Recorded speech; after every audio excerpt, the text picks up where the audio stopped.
अस्सलाम वालेकुम viewers, welcome back to my YouTube channel. आज मैं आपके साथ प्रीवियस नॉवेल का 10th पार्ट रीड कर रही हूँ। सेकंड लास्ट पार्ट है। उम्मीद है आप सभी ने प्रीवियस पार्ट रीड करे होंगे और आपको अच्छे लगे होंगे। अगर अच्छे लगे हों तो लाइक कीजिएगा और मेरे चैनल को सब्सक्राइब कीजिएगा। हमारे नॉवेल की स्टोरी कुछ इस टाइप से है। नॉवेल का हीरो एक्टर है और हीरोइन काफ़ी इनोसेंट सी है और उसकी किडनैपिंग होती है, तो हीरो उसे कैसे बचाता है, फिर उनकी किस किस सर्कमस्टेंसेस से शादी हो जाती है और फिर रिवेंज की स्टोरी स्टार्ट होती है। और हीरो और हीरोइन किसी पार्टी में गए थे और वहाँ हीरोइन गायब हो जाती है। पिछले पार्ट हमने यहाँ एंड किया था, अब यहीं से आगे स्टार्ट करते हैं। सर, आप लोग बाहर जाएं प्लीज़, हॉल को खाली कर दें। हिफाजती अल्लमा वर्दी में मलबूस अब लोगों को बाहिफाजत हॉल से बाहर निकाल रहे थे। नहीं, मेरी बीवी यहीं थी, मुझे उसे तलाश करना है। सर, यहाँ कोई नहीं है, वो बाहर चली गई होंगी, प्लीज़ आप बाहर चलिए, यहाँ खतरा हो सकता है आपको। वो ज़बरदस्ती दारान और अनिल को बाहर निकाल रहे थे। हिफाजती अमला घसीटते हुए उसे और दारान को बाहर ले जा रहा था, जबकि दारान ऊंची आवाज़ों में चिल्ला रहा था, मेरी बीवी अंदर है, वो अभी मेरे पास ही थी, बाहर नहीं है। लॉन में एक साथ खड़े असवन मलिक, रूबी और बुरहान तेज़ी से भागते हुए दारान और अनिल तक पहुंचे थे। दारान, कहाँ है जुवेरिया? बाहर तो नहीं है? असवन मलिक ने फिक्रमंदी से पूछा था। नहीं, अंदर भी नहीं है। इसका फ़ोन लगाओ जल्दी से, यहीं कहीं होगी, भगदड़ में पता नहीं चला होगा हमें। फ़ोन उसके पर्स में था। दारान ने हाथ में पकड़ा हुआ सुनहरी पर्स ऊपर किया। लहजा सपाट और परेशान था। बुरहान ने एक लम्हे को निगाहें चुराईं, जबकि सबरीना का मुंह तकलीफ से खुल गया था। पुलिस आ चुकी है, फ़ौरन अनाउंसमेंट करवाते हैं, तुम परेशान न हो, वो मिल जाएगी। असफन मलिक ने परेशान लहजे में उसे तसल्ली दी और एक तरफ खड़ी पुलिस इंस्पेक्टर की तरफ भागे थे। दारान और अनिल भी उनकी तकलीद में पीछे भागे। सिर्फ बुरहान था जो कनखियों से इर्द गिर्द का जायज़ा ले रहा था। ढलती शामे में डूबता सूरज, ये मंजर हसीन होने के साथ साथ दुख में लिपटे दिलों के लिए बहुत दर्दनाक होता है। वो भी दुखों में लिपटी ऐसा ही एक अदद दिल रखने वाली औरत थी। बचपन से लेकर अब तक एक बाप के सिवा कोई रिश्ता नहीं देखा था। खुद की माँ नहीं थी, इसीलिए माँ जैसे रिश्तों से अजीब उनसियत हो गई थी। किंजा पारकर बहुत हसीन और हसास दिल रखने वाली लड़की थी। यही वजह थी नवीन की मोहब्बत के आगे सब कुछ हार गई। नवीन से शादी हुई तो माँ बनने की ख्वाहिश हुई। 1 साल, 2 साल और फिर 3 साल इसी ख्वाहिश को परवान चढ़ाते गुजर गए थे और फिर ये ख्वाहिश नवीन की बढ़ती मसरूफियत की वजह से जुनून बनने लगी। उसे एक बच्चा चाहिए था जिसको वो अपनी माँ की तरह कभी छोड़कर नहीं जाना चाहती थी। 3 साल बाद वो नवीन को मेल टेस्ट करवाने पर रजामंद करने में कामयाब हो गई थी। चंद दिन बाद नवीन ने उसे जो टेस्ट रिपोर्ट लाकर दी उसमें सब ठीक था, लेकिन उस दिन उसे अस्पताल जाने पर पता चला वो झूठी रिपोर्ट थी। दरअसल असल रिपोर्ट नवीन ने उसे छुपा ली थी, जिसमें साफ लिखा था कि वो कभी बाप नहीं बन सकेगा। वो पहले से ही नवीन की बहुत सी बातों और हरकतों पर नाला थी और नवीन की ये हरकत बर्दाश्त से बाहर हो गई और इसी वजह से झगड़ा उस दिन इस हद तक बढ़ गया कि वो घर छोड़कर असवन के फ्लैट पर आ गई। असवन के साथ उसके फ्लैट में आए आज उसे 1 हफ्ता हो गया था। उसने सख्ती से असवन को मना कर रखा था कि नवीन को उसके यहाँ मौजूदगी के बारे में कुछ नहीं बताएगा। सुबह को वो दोनों ही अपनी अपनी मुलाजमत पर निकल जाते और शाम को वो खामोशी से आकर अपने कमरे में बंद हो जाती। असवन जानता था वो किसी जहनी कशमकश से गुजर रही है, इसीलिए ज़्यादा बात नहीं करता था। आज छुट्टी का दिन था। सारा दिन सोकर गुजारने के बाद वो अब जागी थी और कमरे में खुलती खिड़की के पार इमारतों की ओट में डूबते हुए सूरज पर निगाहें जमाए हुई थी। उसके दिलकश सुनहरी रंगत पर चमकती कांच सी सब्जी माइल आंखें गमनाक और वीरान थी। असवंत उसके और नवीन के दरमियान इस चिपकलिश को ख़त्म करना चाहता था, इसीलिए कंजा के मना करने के बावजूद उस आज छुट्टी के दिन नवीन को सब बताकर अपने फ्लैट पर ले आया था। वो यूं ही उदासी का पैकर बनी शीशे के पार ढलते सूरज को देख रही थी जब अकब से असवन की आवाज़ सुनाई दी, भाभी। असवन की आवाज़ पर वो चौंक कर मुड़ी और उसके साथ खड़े हुए नवीन को देखकर चेहरा फ़ौरन ही सख्त तासुर में तब्दील हुआ था। पल भर को आंखें चमकी तो थीं, लेकिन फिर बुझ गई थी और सपाट चेहरे के साथ ही उसने रुख फेर लिया था। उसे अपने पीछे नवीन के कदमों की चाप सुनाई दे रही थी और दरवाज़ा बंद होने की आवाज़ से अंदाज़ा हो गया कि असवंत कमरे के बाहर जा चुका है। कदमों की चाप उसके पास आकर थम गई। वो नवीन को अपने पीछे महसूस कर सकती थी, जिसने कुछ कहने के बजाय हुए हमेशा की तरह नरमाहट से उसके कमर के गिर्द अपने दोनों बाजू हाइल किए और उसके कंधों पर ठोड़ी रखा दी थी। चलो घर चलते हैं। मोहब्बत में डूबता लहजा था। कंज़ा ने कर्ब से आंखें बंद की थीं। ये लहजा और ये कुर्बत वो कितने महीनों बाद महसूस कर रही थी। एक लम्हे को दिल चाहा पलटे और उससे लिपट कर कह दे, हाँ चलो। उसने धीरे से आंखें खोलीं। कौन सा घर नवीन? वो घर जिससे तुमने मुझे खुद निकाल जाने का कहा था। उदास लहजा था और अब भी खिड़की के पार ही देख रही थी। नवीन ने चंद सेकंड की खामोशी के बाद गहरी सांस ली। मुझे माफ़ कर दो, मैं घबरा गया था कि अगर तुम्हें ये बात पता चली कि मैं बाप नहीं बन सकता तो तुम शायद मुझे छोड़ दोगी, इसीलिए वो रिपोर्ट छुपा दी थी। खफत भरे लहजे में वो अपनी गलती का एतराफ़ कर रहा था। कंजा ने कोई जवाब नहीं दिया। नवीन ने उसे कंधों से थाम कर मोहब्बत से उसका रुख अपनी तरफ मोड़ा। तुम्हें बच्चा चाहिए ना, हम बच्चा गोद ले लेंगे, उसने पुरजोश लहजे में परेशानी का हल पेश किया। कंजा ने झुकी निगाहें उठाईं और उसकी खुली आंखों में हैरत से गाड़ दी। नवीन, मुझे बच्चे की इतनी ख्वाहिश नहीं है कि मैं तुम्हारी इस रिपोर्ट को देखकर तुम्हें छोड़ने का फ़ैसला कर लेती। मैं बच्चे के बिना भी तुम्हारे साथ ज़िंदगी गुजार सकती हूँ। मुझे दुख तो था तो तुम्हारे झूठ बोलने का, मुझे धोखा देने का, और ये कोई पहली मर्तबा नहीं था। तुम इससे पहले अपने काम के मामले में भी मेरे साथ यही सब कर चुके हो। मैं आज भी तुमसे मोहब्बत करती हूँ और तुम्हारे साथ जाने के लिए तैयार हूँ, लेकिन इसके लिए तुम्हें मेरी दूसरी शर्त मानना होगी। बोलो, मानोगे? कौन सी शर्त? अनजान बनकर पूछा गया था। वो सिर्फ खफी से घूर कर देखने लगी। वो सब जानते हुए भी अनजान बन रहा था। वो बिना कुछ बोले बस खामोशी से घूरती रही। वो कंज़ की खामोशी पर गहरी सांस लेते हुए उसके कंधों को छोड़कर पीछे हुआ। देखो कंज़ा, वो मैं नहीं छोड़ सकता। मुझे छोड़ सकते हो? बेतासुर चेहरा और दो टुक लहजा था। तुम खुद को उसके बराबर क्यों ला रही हो? तुम्हें पता है ना कि वो सब कुछ मैं सिर्फ़ और सिर्फ हमारे अच्छे मुस्तकबिल के लिए कर रहा हूँ। अच्छा मुस्तकबिल? मैं अब वापस नहीं पलट सकता। मतलब तुम मुझे छोड़ सकते हो? मैंने ये कब कहा? तुम वो सब नहीं छोड़ सकते, इसका यही मतलब है ना कि तुम मुझे छोड़ सकते हो? मैं अब और बर्दाश्त नहीं कर सकती। वो खौफ में लिपटी ज़िंदगी है। मज़ीद इस ज़िंदगी में जीना मेरा दम घोट देने जैसा है। इससे अच्छा है कि तुम खुद मेरा गला दबा दो। वो उसके खुद से चुराती निगाहों में झांकने की कोशिश करते हुए बात मुकम्मल कर रही थी। नवीन अब कमर पर हाथ रखे हुए खिड़की के पार फैलते अंधेरे को देख रहा था। ये अंधेरा उसके वजूद को भी घेर रहा था। नवीन, तुम्हें खोने का डर तिल तिल मुझे मार रहा है। रोज़ रात को यूँ लगता है कि तुम वापस नहीं आओगे। रोज़ सुबह तुम्हारी और मेरी ज़िंदगी की आखिरी सुबह लगती है। मुझे कुछ नहीं होगा अगर तुम मेरे साथ रहोगी। तुम्हें नहीं नवीन, लेकिन मुझे कुछ हो जाएगा। नवीन, मुझे कुछ नहीं चाहिए, सिर्फ तुम चाहिए हो। मुझे तुम्हारी तवज्जो और मोहब्बत चाहिए। मुझे तुम्हारा वक्त चाहिए। नवीन, वक्त, मोहब्बत, ये सब तुम्हें ज़िंदगी की आसाइशें नहीं दे सकेंगी। मैं नहीं चाहता कि कभी तुम्हें अफसोस हो कि तुमने मेरे लिए मार्टन जैसे दौलतमंद शख्स को ठुकरा दिया था। नवीन के सपाट लहजे में कहे गए जुमले पर उसने ताज्जुब से आंखें सुकेड़ी थी। अफसोस तो मुझे इस बात पर हो रहा है कि तुम ये कैसे भूल गए कि मैंने उस वक्त भी दौलत पर मोहब्बत को तरजीह दी थी और मार्टन की जगह तुम्हारा इंतखाब किया था। अफसोस तो मुझे है कि आज तुम खुद मार्टन बन गए हो। इस्तज़ाइया मुस्कुराहट के साथ उसका लहजा हद दर्जा तल्ख हो गया था। कुछ देर गहरी खामोशी से निगल गए थे। कंजा ने नवीन के दोनों हाथ को अपनी गिरफ्त में लिया और आंखें में झांका था। नवीन, छोड़ो सब, ये सब इतना आसान नहीं है कंजा। क्या मुश्किल है? तुम नहीं समझोगी। ठीक है तो सुन लो, मेरी शर्त यही है, जिस दिन तुम सब छोड़ दोगे मैं भी वापस आ जाऊंगी। ठीक है तो तुम रहो इन तमाम आसाइशों के बिना जो मैंने तुम्हें इन 2 सालों में दी हैं। मैं भी देखता हूँ कि कैसे रह सकोगी और कब तक रह सकोगी। जा रहा हूँ मैं, अब नहीं आऊँगा, तुम ही आओगी अब।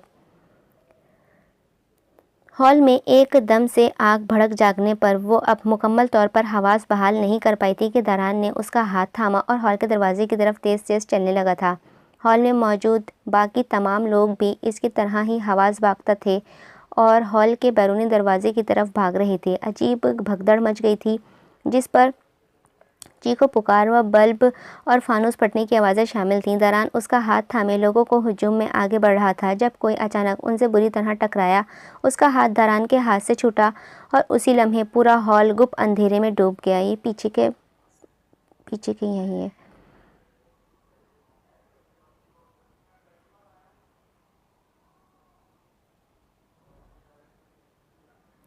दरान परेशान हाल मेज़ से कुछ दूरी पर खड़ा इर्द गिर्द देख रहा था। फिर वो हैरत से फटी आंखों के साथ बौखला कर उसे आवाज़ें देने लगा। उसे दरान नज़र आ रहा था लेकिन इस वक्त वो बेबसी के इंतहा पर थी।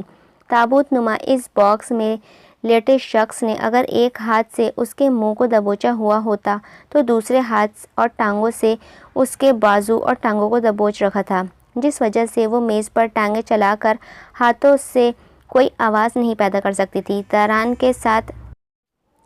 दरान के साथ अब अनिल भी उसे पुकार रहा था। हॉल में आग मज़ीद तेज़ हो रही थी। कुछ देर बाद कुछ लोग दरान को घसीटते हुए हॉल से बाहर ले जा रहे थे और अब उसकी निगाहों से ओझल हो गया था। दरान के हॉल से बाहर जाते ही कोई मेज़ को तेज़ी से घसीट रहा था।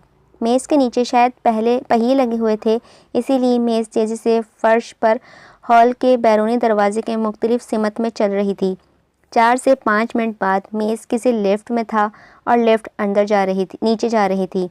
चंद सेकंड के बाद ही लिफ्ट खुलते ही किसी ने बर्फ रफ्तारी से इस बॉक्स नुमा मेज़ को ऊपर से खोला। जुएरिया ने फटी निगाहों से देखा। 3 आदमी बॉक्स पर झुके हुए थे। इनमें से 2 ने झपट कर उसे बॉक्स में से निकाला और उससे पहले कि वो चीखती, तेज़ी से उसके मुंह पर पट्टी बांध दी गई। ये होटल के तह में बनी हुई पार्किंग थी। इन 4 आदमियों ने चंद सेकंड में ही उसके हाथ बांधने के बाद उसकी आंखों पर भी सियाह पट्टी बांधी थी। अब कुछ नज़र आना भी बंद हो चुका था। उसके खौफ से कांपते वजूद को एक झटके से किसी ने ऊपर उठाया और फिर वो किसी के कंधे पर थी जिसने उसकी टांगों को अपने हाथों से काबू कर रखा हुआ था। वो चल रहा था। चंद कदम चलने के बाद उस आदमी ने उसे पटका और फिर एक धमाके की आवाज़ थी, जैसे कार की डिक्की बंद हुई हो। अब वो हिल नहीं पा रही थी और कार रिवर्स हो रही थी। टायर चरचराए और फिर कार पूरी रफ्तार से आगे बढ़ी थी। खूब अंधेरा, खौफ और वहशत। वो कौन थे, कहाँ ले जा रहे थे और क्यों ले जा रहे थे? क्या यही वो भयानक अनहोनी थी जिसकी झलक उसे दरान के बेबस आंखों में दिखाई दे रही थी? क्या वो फिर से उन लोगों के हाथ में आ गई थी जिनसे दरान ने उसे बचाया था? क्या अल्लाह ने अभी तक उसकी आजमाइश को ख़त्म नहीं किया था? क्या दरान का उसकी ज़िंदगी में साथ बस यहीं तक था? अनगिनत सवाल जहन की दीवारों में हथौड़ों की तरह बरस रहे थे। तेज़ी से चलते कार उसके दिल में खौफ और बढ़ा रही थी। आंखों के सामने बार बार वो आखिरी लम्हा घूम रहा था जब हॉल में परेशान हाल दरान उसे पुकार रहा था। दिल शिद्दत गम से फटने लगा। आंखों से बेइख्तियार आंसू जारी हुए। कार चलती जा रही थी। कार के तेज़ चलने के बायस उसका सर किसी चीज़ से टकरा रहा था। चंद मिनट के बाद कार एक झटके से रुकी। कार के दरवाजे बंद होने की आवाज़ थी। वो तेज़ सांस लेने लगी थी। डिक्की खुलने की आवाज़ के साथ किसी ने उसके बाजू को दबोचा और फिर से कंधे पर उठा लिया। कानों में तेज़ शोर सुनाई दे रहा था। ये हेलीकॉप्टर का परों के घूमने की आवाज़ थी। जो कोई भी था उसे कंधे पर लटकाए अब तेज़ तेज़ चल रहा था। वो यकीनन हेलीकॉप्टर के करीब जा रहा था। आवाज़ से कान फटने लगे थे और हवा से उसके बाल उड़ रहे थे। ये आदमी अब शायद हेलीकॉप्टर की सीढ़ियाँ चढ़ रहा था। अब उसके बाजू को किसी ने थामा और एक झटके से ऊपर खींच कर उसे सीट पर बैठा दिया था। चलो चलो निकलो, किसी के चीखने की आवाज़ थी। इसी लम्हे फड़फड़ाते हुए पर वाला हेलीकॉप्टर ऊपर उड़ने लगा था। वो मुसलसल मज़ाहमत कर रही थी, लेकिन सब बेकार था, सब बेसुध था। वो इस वक्त 2 आदमियों के बीच में बैठी हुई थी। 15 से 20 मिनट की उड़ान के बाद हेलीकॉप्टर के नीचे उतरने का एहसास हुआ और फिर उसके इर्द गिर्द बैठे आदमी ने दोनों एतराफ़ से उसके बाजू दबोचे और घसीटते हुए अब हेलीकॉप्टर से उतर कर कहीं और ले जा रहे थे। यहाँ बहुत सर्दी का एहसास हुआ और जब बदबू थी जैसे गली सड़ी चीज़ों की या फिर मछलियों की बदबू हो। वो दोनों आदमी उसकी हर मज़ाहमत को नाकाम बनाते हुए उसे अपने साथ चला रहे थे। चंद कदम चलने के बाद एक झटके से उसे रोका। अब किसी दरवाजे के खुलने की आवाज़ थी, जैसे किसी चीज़ का ढक्कन उठाया जाए। अब एक आदमी ने उसे उठाकर फिर कंधों पर डाल लिया और अब वो शायद जीने से नीचे उतर रहा था। मतलब ये कोई तहखाना था। चंद सीढ़ियाँ उतरने के बाद आदमी ने उसे पटखने के अंदाज में कंधों से नीचे उतारा। ये फर्श था जहाँ वो गिरी। वो बंधे हाथों के साथ अब फर्श पर दाएं करवट लेटी हुई थी। मसलसल चीखने की नाकाम कोशिश के बाद दिमाग की नसों में तकलीफ होने लगी थी। कदमों की चाप वापस जा रही थी और फिर ढक्कन बंद होने की जैसी आवाज़ हुई। जुएरिया, ये दरान की आवाज़ थी। वो तड़प गई, सर को झटके से दाएं बाएं घुमाया। ये फ़ोन के स्पीकर में से निकलने जैसी आवाज़ थी। जुएरिया, सुन रही हो मुझे? घबराओ नहीं। तुमने जो इयररिंग्स पहने हैं, मैं उनके ज़रिए तुमसे बात कर रहा हूँ।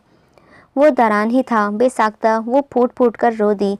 मुंह पर बंधी पट्टी की वजह से उसके रोने की घुटी घुटी आवाज़ों में बरामद हो रही थी। दरान बार बार उसका नाम पुकार रहा था, लेकिन उसे कोई होश नहीं था। जुएरिया, मेरी बात सुनो, रोना बंद करो प्लीज़। तुम्हें कुछ नहीं होगा। तुम्हारे ब्रेसलेट में ट्रैकर लगा हुआ है। हम तुम्हें ट्रेस कर रहे हैं, तुम्हें बस वो करना है जो मैं कहूँ।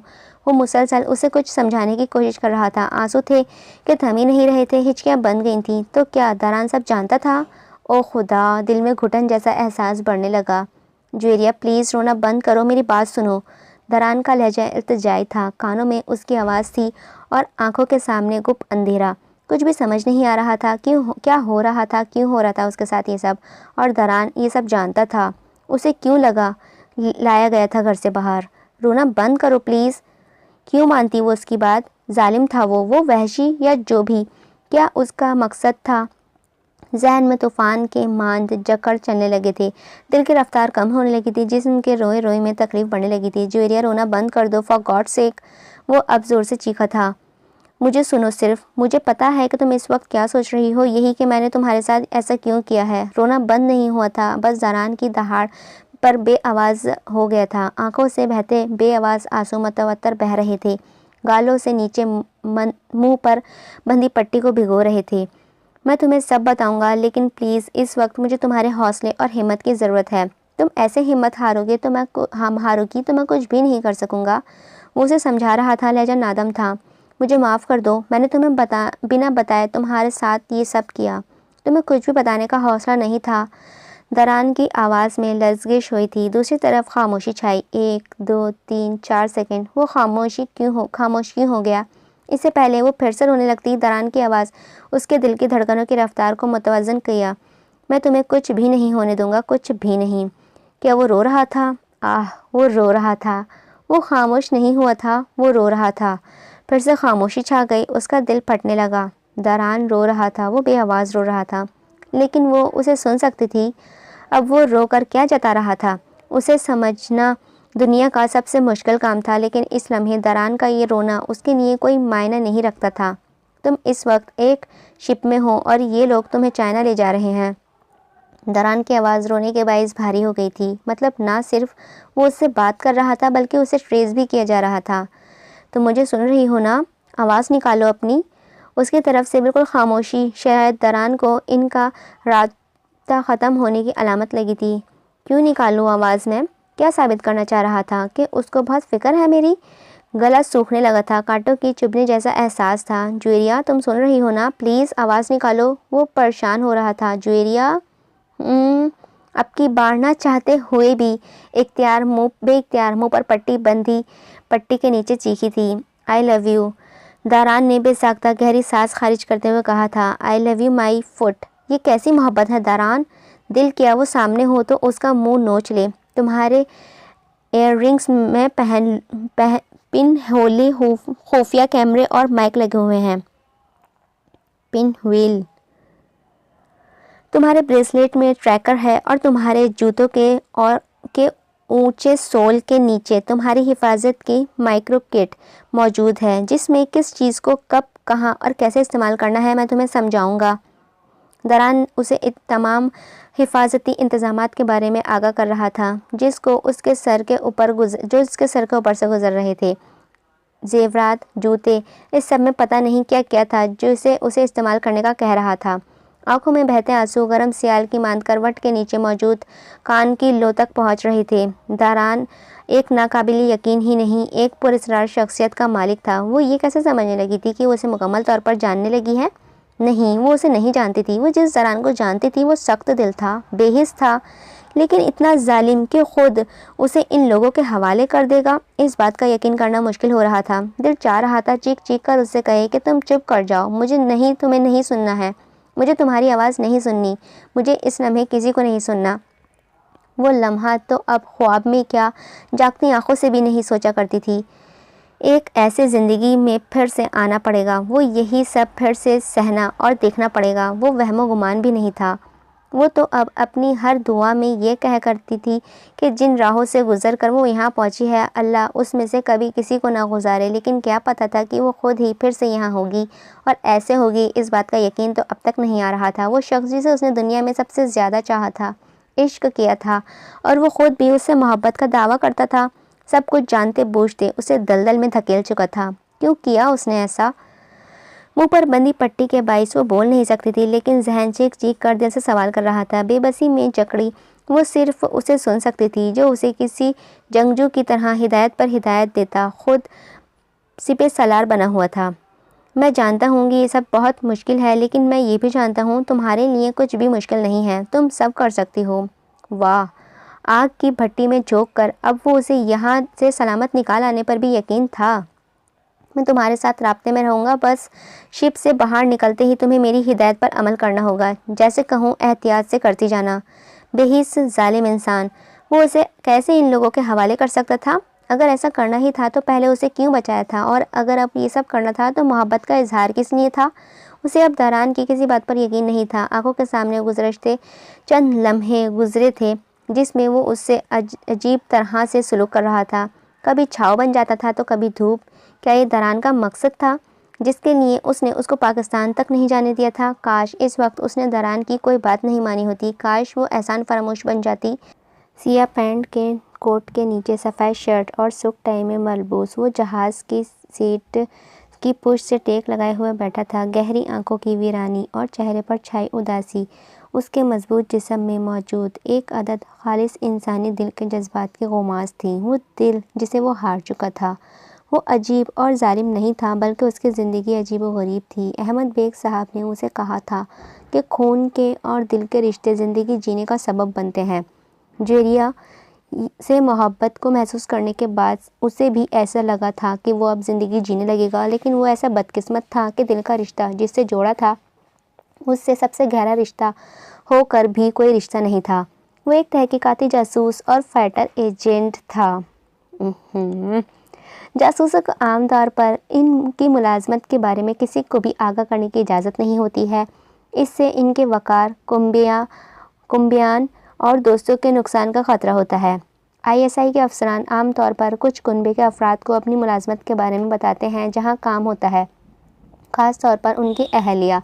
वो अपने काम की हर तफसील पर तबादिल ख्याल नहीं कर सकते हैं, लेकिन इस बात पर मंसर है कि वो कहाँ काम करते हैं और वो काम किस नौइयत का है। लेकिन यहाँ मामला बिल्कुल मुख्तलिफ था। जुवेरिया उसकी बीवी ज़रूर बनी थी, लेकिन एजेंसी की नज़र में ये सब उनके मंसूबे और तहकीक का ही हिस्सा था। दरान उसे सच्चे दिल से ना सिर्फ अपनी बीवी मान चुका था, बल्कि उससे मोहब्बत करने लगा था, लेकिन एजेंसी से इस सब से बेखबर थी। जुवेरिया उनके लिए एक कीमती मोहरा थी, लेकिन उसके हर तरह से हिफाजत करना, वह ज़िंदा सलामत वहाँ से निकालना, ये सब उनकी ज़िम्मेदारी थी।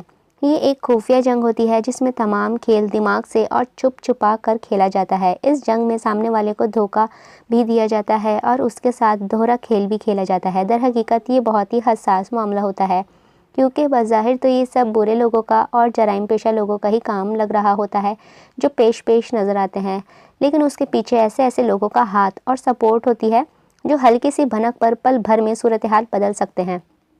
ये लोग इतने ताकतवर होते हैं कि आप उनके बुनियादें नहीं हिला सकते, अलबत्ता वो आपको मुसल कर रख सकते हैं। इसीलिए अब एजेंसी को उनकी बुनियाद पर बनी इस इमारत को ही गिराना था। हार्वी और ब्रूस अपना काम करने के बाद छुप गए थे। इन लोगों को लग रहा था दरान की जुवेरिया के लिए खोज उसको इन तक पहुंचने न दे सके, इसीलिए वो शियोन की हिदायत के मुताबिक अंडरग्राउंड थे। उसकी सोच के बिल्कुल बरअक्स एजेंसी को भी इनसे पहले उनके बाप को पकड़ना था, जिसका उन्हें और उनके बाप शियोन को वहमो गुमान भी नहीं था कि जुवेरिया को उन तक मुकम्मल तैयारी के बाद मोहरा बनाकर भेजा गया है। वो अपनी तरफ से जुवेरिया को नकल व हमल के मुख्तलिफ ज़राए तब्दील करते हुए ले जा रहे थे ताकि अमेरिका पुलिस किसी सूरत भी उन तक ना पहुंच सके। लेकिन दारान ने जो ट्रैकर, चिप और खुफिया कैमरा उसके जेवरात में जूतों में नस्ब किए थे, उससे ना सिर्फ वो जुवेरिया को ट्रेस कर रहे थे, बल्कि उसके कानों में मौजूद बालियों के अंदर लगे पिन व्हील कैमरे से सब देख भी रहे थे। वाह भाई, ये नॉवेलों में खूब होता है कि सारी ज्वेलरीज में कैमरे और चिप होते हैं। बनवाते कहाँ हैं, ये कस्टमाइज़ कराते होंगे। वो लोग इस बात से बिल्कुल अनजान अब कुछ सफ़र उसके बाद चंद हसास जगहों से गुजर कर जुवेरिया को चलती शिप से ही हेलीकॉप्टर के ज़रिए वहाँ से निकाल कर अब चीन की तरफ रवाना थे। बेवरली हिल्स में ये सुबह अजीब बोझलपन लिए हुए थे। बुरहान और रूबी के अलावा दारांग विला के तमाम मकीन परेशान थे। बुरहान की छुपी खुशी उसकी आंखों की चमक में इजाफा कर रही थी। सबरीना अपनी परेशानी को ऐसे छुपाए हुई थी क्योंकि दरान ने उसे बुरहान पर कुछ भी वाज़ा करने से मना कर दिया था। दरान ने बुरहान को कुछ भी नहीं कहा था। वो इस बात पर हैरान थी लेकिन जुएरिया को यूं तकरीब में ले आने पर अब तक नाला थी। बुरहान की तकरीब में से यूं जुएरिया का गायब हो जाना हॉलीवुड फिल्म नगरी की गर्मा गर्म खबर बन गई थी। पूरी मीडिया में इस खबर ने तहलका मचा दिया था। हर ने न्यूज़ चैनल पर यह खबर चल रही थी। अजीब अफवाहें थीं जो इर्द गिर्द से उठ रही थीं। कोई नहीं जानता था जुएरिया कहाँ गई है, लेकिन सबको जुएरिया के साबका शौहर पर शक था। वो शौहर जो दारान ने फ़र्ज़ी तौर पर सबके सामने मुतअर्रिफ़ करवाया था, वो शौहर जिससे बचा कर वो जुएरिया को यहाँ लाया था। अमेरिका की पुलिस का ध्यान उसे झूठी खबर पर रखना ज़रूरी था। अमेरिका पुलिस ने मॉन्टेज में होने वाली इस सानहा के तहकीकात शुरू कर दी थी। अब भी दारान ने मीडिया के सामने इल्ज़ाम के सबका नामालूम शौहर पर ही आयद किया था। सब लोग दारान की इस बात को सुनकर उस पर यकीन कर गए थे। नहीं यकीन था तो अनिल को ही नहीं था। दारान हमेशा की तरह इस दफ़ा भी उसे कोई बात वाज़े नहीं बता रहा था। वो हमेशा कोई भी काम करने के बाद उसे आगाह करता था और इस दफ़ा भी ऐसा ही हुआ था। वो उलझा हुआ था। कल तक तो दारान जुएरिया से मोहब्बत करने की खबर दे रहा था और फिर अचानक इस सब कुछ जानते बूझते हुए भी तकरीब में ले गया। दारान कल रात ही उसको बिना बताए चीन के लिए रवाना हो चुका था और अब उसके बार बार फ़ोन करने पर वो उसका फ़ोन नहीं उठा रहा था। चाइना पुलिस ने जुएरिया के नामालूम शौहर के खिलाफ कार्रवाई करने के लिए दारान को चीन बुला लिया था। अनिल इस वक्त दारान विला के लॉन्ज में बैठा था और हाथ में पकड़े फ़ोन को बार बार कान से लगाकर दारान के फ़ोन उठाने का मंतज़र था। रात की किस लम्हे उसकी आंख लगी और अब जब वो उठा तो पता चला दारान घर नहीं है। वो उसे बिना बताए ही जा चुका है। अचानक मोबाइल पर पैगाम की आमद की घंटी बजी। उसने मोबाइल को सीधा किया और आंखों की स्क्रीन पर जमाया। ये पैगाम जैसिका का था। अनिल उस दिन से उसका फ़ोन नहीं उठा रहा था। वो उसे अब तक बहुत से पैगामात भेज चुकी थी। अनिल ने स्क्रीन को छुआ। स्क्रीन पर उसका भेजा हुआ पैगाम जगमगाने लगा। तुम मेरा फ़ोन क्यों नहीं उठा रहे हो? अनगिनत पैगाम तो बस इसी सवाल के थे, लेकिन अभी आने वाला पैगाम ज़रा तवील था। उसने अंगूठे की मदद से पैगाम को खोला। देखो, अगर तुम इस बात से घबरा गए हो कि मैं सब जानने लगी हूँ और मैं तुम पर गुस्सा करूँगी तो तुम गलत हो। मैं ऐसा कुछ भी नहीं करूँगी। मैं तुमसे मिलना चाहती हूँ। आज शाम बेकरी के बाहर मैं तुम्हारी मुंतज़र रहूँगी। Jessica Frank. अनिल ने गहरी सांस खारिज की। दारान के इस बारे में भी उसे कुछ बताकर नहीं गया था कि उसे जैसिका को क्या जवाब देना है। उसने मोबाइल स्क्रीन को बंद किया और जेब में रखा, सर को सोफे के पुर्ज से टिका दिया। पिछली मुसलसल 2 घंटों से चलती गाड़ी एक झटके से रुकी। वो इस वक्त इस गाड़ी की डिग्गी में बंद थी। गाड़ी का दरवाज़ा बंद होने की आवाज़ के बाद किसी ने डिग्गी खोली और उसके बाजू को एक झटके से खींचकर उसे डिग्गी से बाहर निकाला। इतने घंटों की तवील और थका देने की मफासत के बाद वो अब जहाँ भी थी वहाँ का दर्जा हरारत अमेरिका से बिल्कुल मुख्तलिफ था। यहाँ इतनी सर्दी नहीं थी। अब कोई उसका बाजू थामे उसे ज़बरदस्ती चला रहा था, जबकि अपने दाईं तरफ उसे किसी और के चलने का भी एहसास हो रहा था। सिया पट्टी से उसकी आंखों को बंद किया था और मुंह पर बंधे कपड़े की वजह से बाँचें दर्द करने लग गई थी। दारान का रात के बाद उससे कोई राब्ता नहीं हुआ था। पता नहीं कितने घंटों तो वो सबरी बाहरी जहाज़ में नीम बेहोशी के आलम में ही रही थी और होश तब आया जब उसे बाहरी जहाज़ से दोबारा हेलीकॉप्टर में मुंतकिल किया गया। उसके बाद हेलीकॉप्टर से उतार कर 3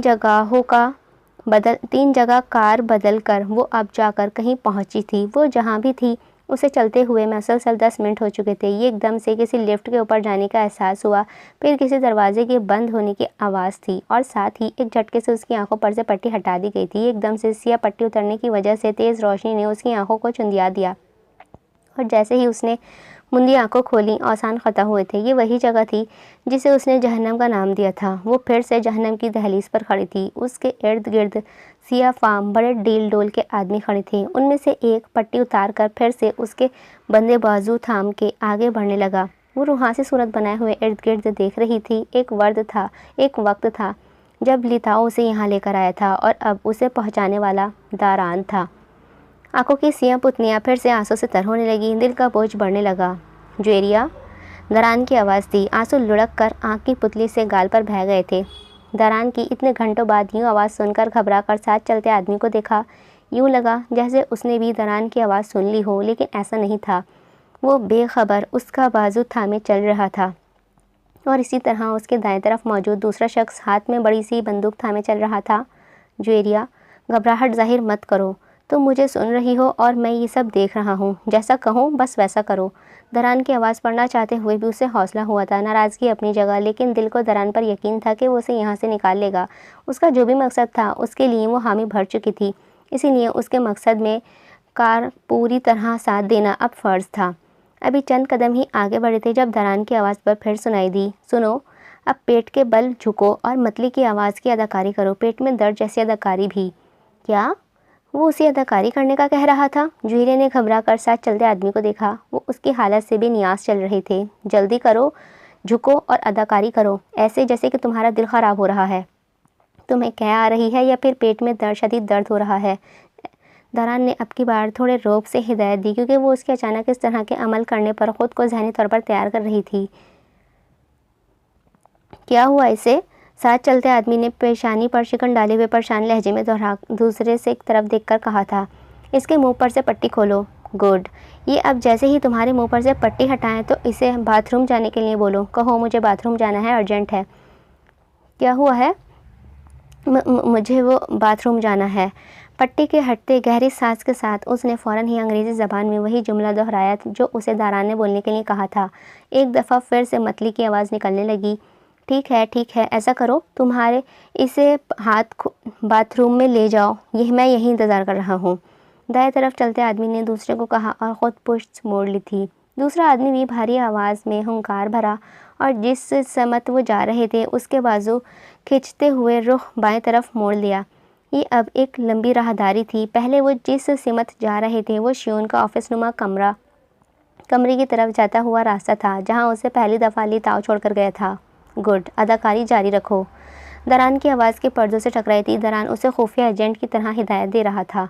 वो अब बार बार झुकते हुए कह के शिकायत जैसी आवाज़ें निकालने हलक पर बरामद कर रही थी। ये एक बाथरूम नहीं था, एक कतार में बने बहुत से बाथरूम थे। वो आदमी अब उसके हाथ खोल रहा था। हाथ खोलने के बाद उसने बाथरूम की तरफ इशारा किया और ख़ुद वहीं पर खड़ा हो गया था। खोलने पर वो यूं ही पेट पर हाथ रखे सराज से बाथरूम की दाखिल हुई और जल्दी से दरवाज़ा बंद किया। कुछ भी मत बोलना, वो बाहर खड़ा है, किसी को भी किसी किस्म का शक नहीं होना चाहिए। बार बार सीट शावर चलाती रहो। दरान को कैसे पता कि वो कुछ बोलने वाली है? शायद उसे अंदाज़ा था, लेकिन इससे पहले कि वो कुछ बोलती वो बोलने से मना कर चुका था। गुड, अब सुनो, तुम्हारे बाएं जूते के इस स्ट्रैप के बकल पर एक सुर्ख बटन है, उसे दबाओ। दरान की बात मुकम्मल होने पर उसने झुककर अपने जूते की तरफ देखा। जिन जूतों को वो एक रात पहले तक अजीब कह रही थी वो अजूबा निकले थे। सुर्ख रंग की बकल पर वाकई ही सुर्ख रंग का एक छोटा सा उभरा हुआ बटन था, जिस पर ज़ाहिर उसकी तवज्जो जाती तो जूते के डिज़ाइन ही लगता। उसकी उंगली पोरे के ज़रिए जैसे ही बटन को दबाया था, जूते की दाईं तरफ से किसी अलमारी की दराज की तरह एक छोटी सी डिब्बी नुमा किट नरमाहट से बाहर आई। इसमें मुख्तलिफ़ खानों में अजीब छोटी छोटी सी चीज़ें पड़ी हुई थी। वो जो निढाल बैठी थी ये एकदम हैरत से आंखें खुल गई थी। वो हैरान फटी फटी आंखों से इस अजीब व गरीब चीज़ों को देख रही थी। पहले खाने में ये कॉपिंग लेंस हैं, इनमें से अभी सिर्फ एक लेंस उठाकर अपनी दाएं आँख में डालो।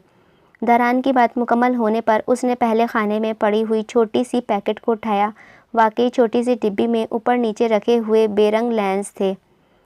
कॉपिंग लेंस किसी भी लॉक को कोड अपने अंदर ना सिर्फ कॉपी कर सकते थे बल्कि इसको डिकोड भी जनरेट कर सकते थे।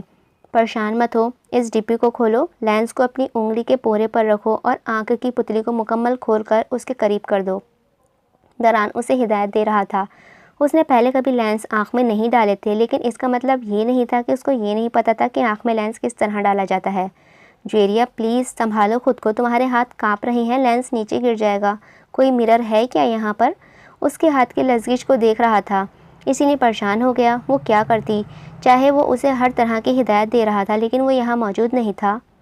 बोलना मत, हाथ से इशारा करो। ज्वेरिया ने गर्दन उठाकर इर्द गिर्द देखा और छोटा सा बाथरूम था, जहाँ सिवाय टॉयलेट सीट के एक वॉश बेसिन के ऊपर कुछ नहीं था। उसने आहिस्तगी से इंगश्त की दाएं बाएं हिलाते हुए दरान को नफ़ी का इशारा दिया और शावर फिर से चलाया था। ओह अच्छा, कोई बात नहीं, ये आम लेंस की निस्बत आसान है। जैसे मैं कह रहा हूँ वैसे करो। लेंस को निकाल कर उंगली के पोरे पर रखो और दाएं आँख की पुतली को खोलकर उसके करीब ले जाओ। ये खुद ही पुतली पर चिपक जाएगा। दरान की बात मुकम्मल होने पर उसने कांपते हाथों से डिब्बी को खोलकर उसमें से लेंस को निकालकर अपनी उंगली के पोरे में रखकर जैसे ही आँख की पुतली के नज़दीक किया, वो वाकई ही पलक झपकते ही उसकी आँख की पुतली पर चिपक गया। एक पल को उसने आँख को झपका, लेकिन अगले ही लम्हे सब साफ दिखाई देने लगा था। 1 मिनट रुको। हाँ ठीक है, अब हो गया है। दरान की आवाज़ पर उसने हाथ में पकड़ी हुई डिब्बी को बंद किया। ओके, अब यहाँ दूसरे नंबर वाले खाने में एक बहुत छोटी माइक्रो इंजेक्शन चिप पड़ी है और एक अदद अंगूठी भी है। वो माइक्रो निडल चिप को अंगूठी के ऊपर रखो, एहतियात से, निडल तुम्हारे हाथ में नहीं चुभनी चाहिए। ज्वेरिया ने सफ़ेद नगीने जैसे चिप को उठाया और सफ़ेद चमकते नगीने, लेकिन उस पर से उभार में बहुत बारीक सुइयाँ थीं। उसने दरान की हिदायत के मुताबिक जैसे ही नगीने को उठाकर अंगूठी के ऊपर रखा, जहाँ पहले से ही नगीने के लिए जगह को छोड़ा गया था, वो चिप एक हल्की सी क्लिक की आवाज़ पर नगीने की जगह पर फिट हो गई। वो आदमी अब धाड़ धाड़ से दरवाजे बजा रहा था और बाहर आने के लिए कह रहा था, इस अंगूठी को दाएं हाथ की उंगली में पहन लो। दरान की हर बात पर वो मनोआन मान रही थी। इस वक्त जहन में इस सब अजीबोगरीब तैयारी को लेकर बहुत से सवाल उठ रहे थे, लेकिन वो दरान से कुछ भी नहीं पूछ सकती थी, क्योंकि वो सिर्फ सुन सकती थी, बोल नहीं सकती थी। चलो अब जूते की स्ट्रिप फिर से दबाओ और इस किट को बंद कर दो। दरान की हिदायत के मुताबिक उसने ऐसे से फिर से स्ट्रैप के बकल पर लगा बटन दबाया। जूते के सोल में मौजूद किट फिर से इसी तरह गायब हो गई जिस तरह बाहर आई थी। अब बाहर जाओ। दरान के अगले हुक्म पर वो कांपते हाथों के साथ दरवाजे के हत्थे को घुमाती बाहर आई। आदमी ने उसका बाजू खींचकर अपनी तरफ किया और हाथ को बांधे बिना उसकी बाजू दबोचकर आगे की तरफ चल दिया था। कहा था ना, वो मामूली लड़की नहीं है, और अब तो उसकी कीमत आसमान से बातें करने लगी है। सिया रंग की लेदर जैकेट और झटके से घूमी लेदर सीट एक झटके से घूमी थी। सुर्ख रंग के कोट में मलबूस श्यून चहक कर कान से लगे फ़ोन पर महज गुफ्तगू था। फ़ोन के दूसरी तरफ मौजूद हार्वी को वो ज्वेरिया के पहुंच जाने की इत्तला दे रहा था। ये उसका ऑफिस नुमा कमरा था। ज्वेरिया को वो दरान की हिफाजत से निकाल कर वापस ले आया था। ये बात उसके चहकने का सबब नहीं थी, बल्कि ज्वेरिया के यहाँ पहुँचने से पहले ही तमाम खुफिया माफिया डीलर्स और अमीर कबीर आदमियों की ज्वेरिया के लिए मांग को इस हैरान कर गई थी। माफिया की बहुत बड़े डीलर ने ज्वेरिया के लिए मुंह मांगी कीमत देने का फैसला कर लिया था। कल तक जिस ज्वेरिया को वो सिर्फ अपनी अना के लिए वापस लाना चाहता था कि वो मामूली सा हीरो उससे कैसे जाल से निकाल कर ले उड़ा, वही लड़की उसके लिए एक कीमती असासा बन गई थी। क्यों, ऐसा क्या हुआ है? हार्वी ने उसकी इस तरह चहकने पर हैरत से सवाल किया था। ऐसा क्या हुआ? तुम यकीन नहीं करोगे कि उसकी कितनी धूम हो गई है। एलेक्स ब्रेट उस लड़की की एक रात की मुंह मांगी कीमत देने को तैयार है। शियोन ने कहका लगाते हुए गर्मजोशी से जवाब दिया था और फिर खबासा से सारी बत्ती से निकाले आंखें चमकाई थी। एलेक्स एक अय्याश मगर करोड़पति आदमी था और उसकी पेशकश करने शियोन के हवास होश उड़ा दिए थे। देखा, जैसे मुझे हीरो की बहुत पहचान है, इसीलिए मैं उसे छोड़ नहीं रहा था। एलेक्स ब्रेट, हैरत है, लेकिन अगर वो इस लड़की की मांग कर रहा है तो मैं तुम्हारी बात से मुत्तफिक हूँ, हार्वी ने हैरत जाहिर करते हुए कहा था। ज्वेरिया को दरान की हिफाजत से निकालकर यहाँ तक पहुँचने में उसने भी शियोन को माली तौर पर इमदाद दी थी, इसीलिए वो ज्वेरिया पर अपना हक जता रहा था, लेकिन वो इसकी कीमत के तौर पर शियोन को भारी रकम और मंशियात भी दे रहा था। एलेक्स के तो अनोखे शौक रहते हैं। इसको छोड़ो, तुम ये बताओ, लड़की के हीरो का क्या हाल है? सांप लौट रहे होंगे उसके सीने पर तो।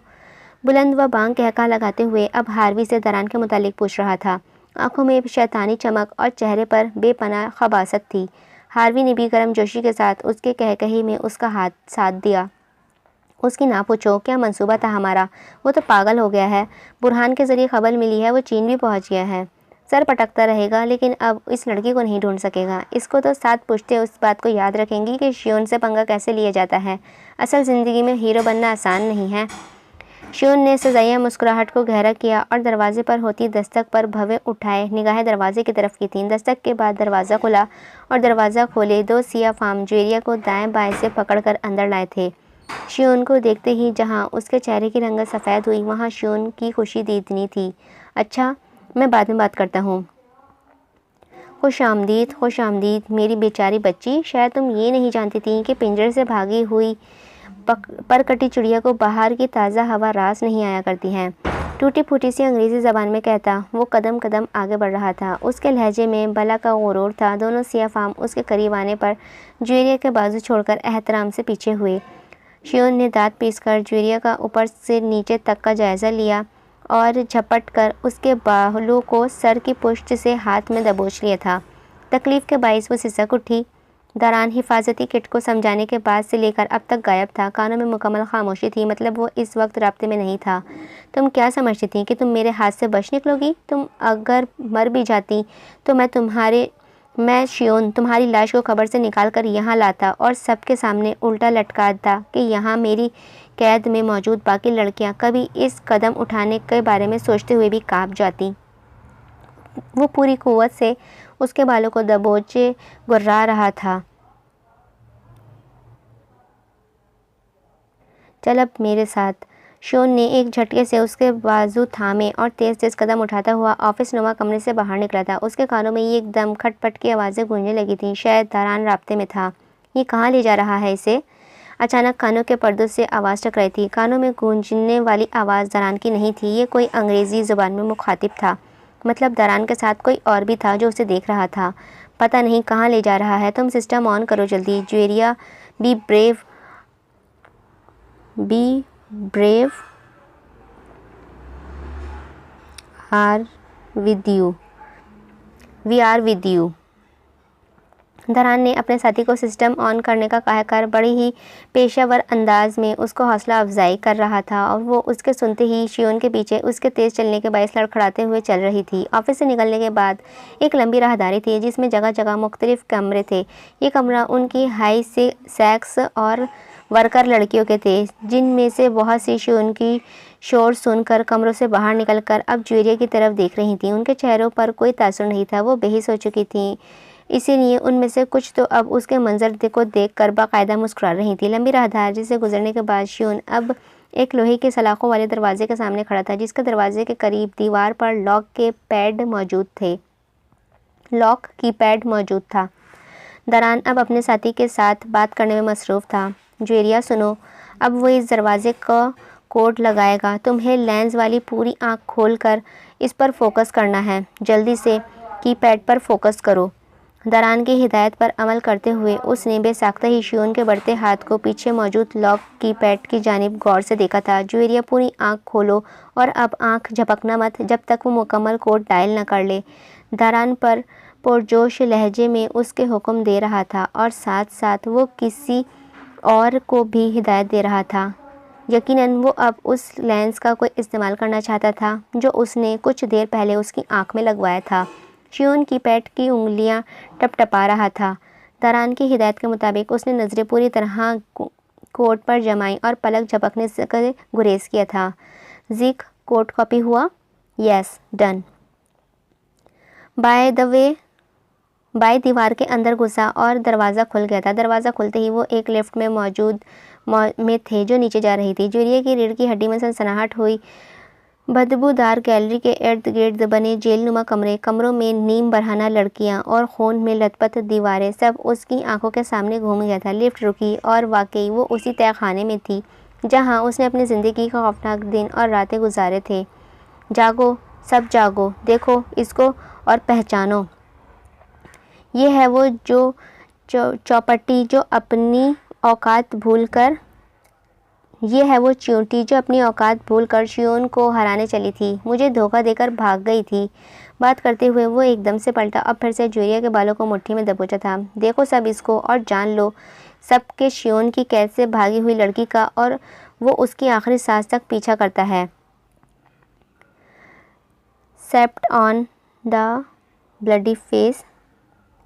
Spit on the bastard face. Daran की आवाज़ कान के पर्दों से टकराई थी। ओह अच्छा, spit on the bastard face. Daran की आवाज़ कान के पर्दे से टकराई थी। दरान की आवाज़ से साफ जाहिर था कि वो ज़ब्त काला में बामुश्किल बोल रहा है। ज्वेरिया, थूको उसके मुंह पर।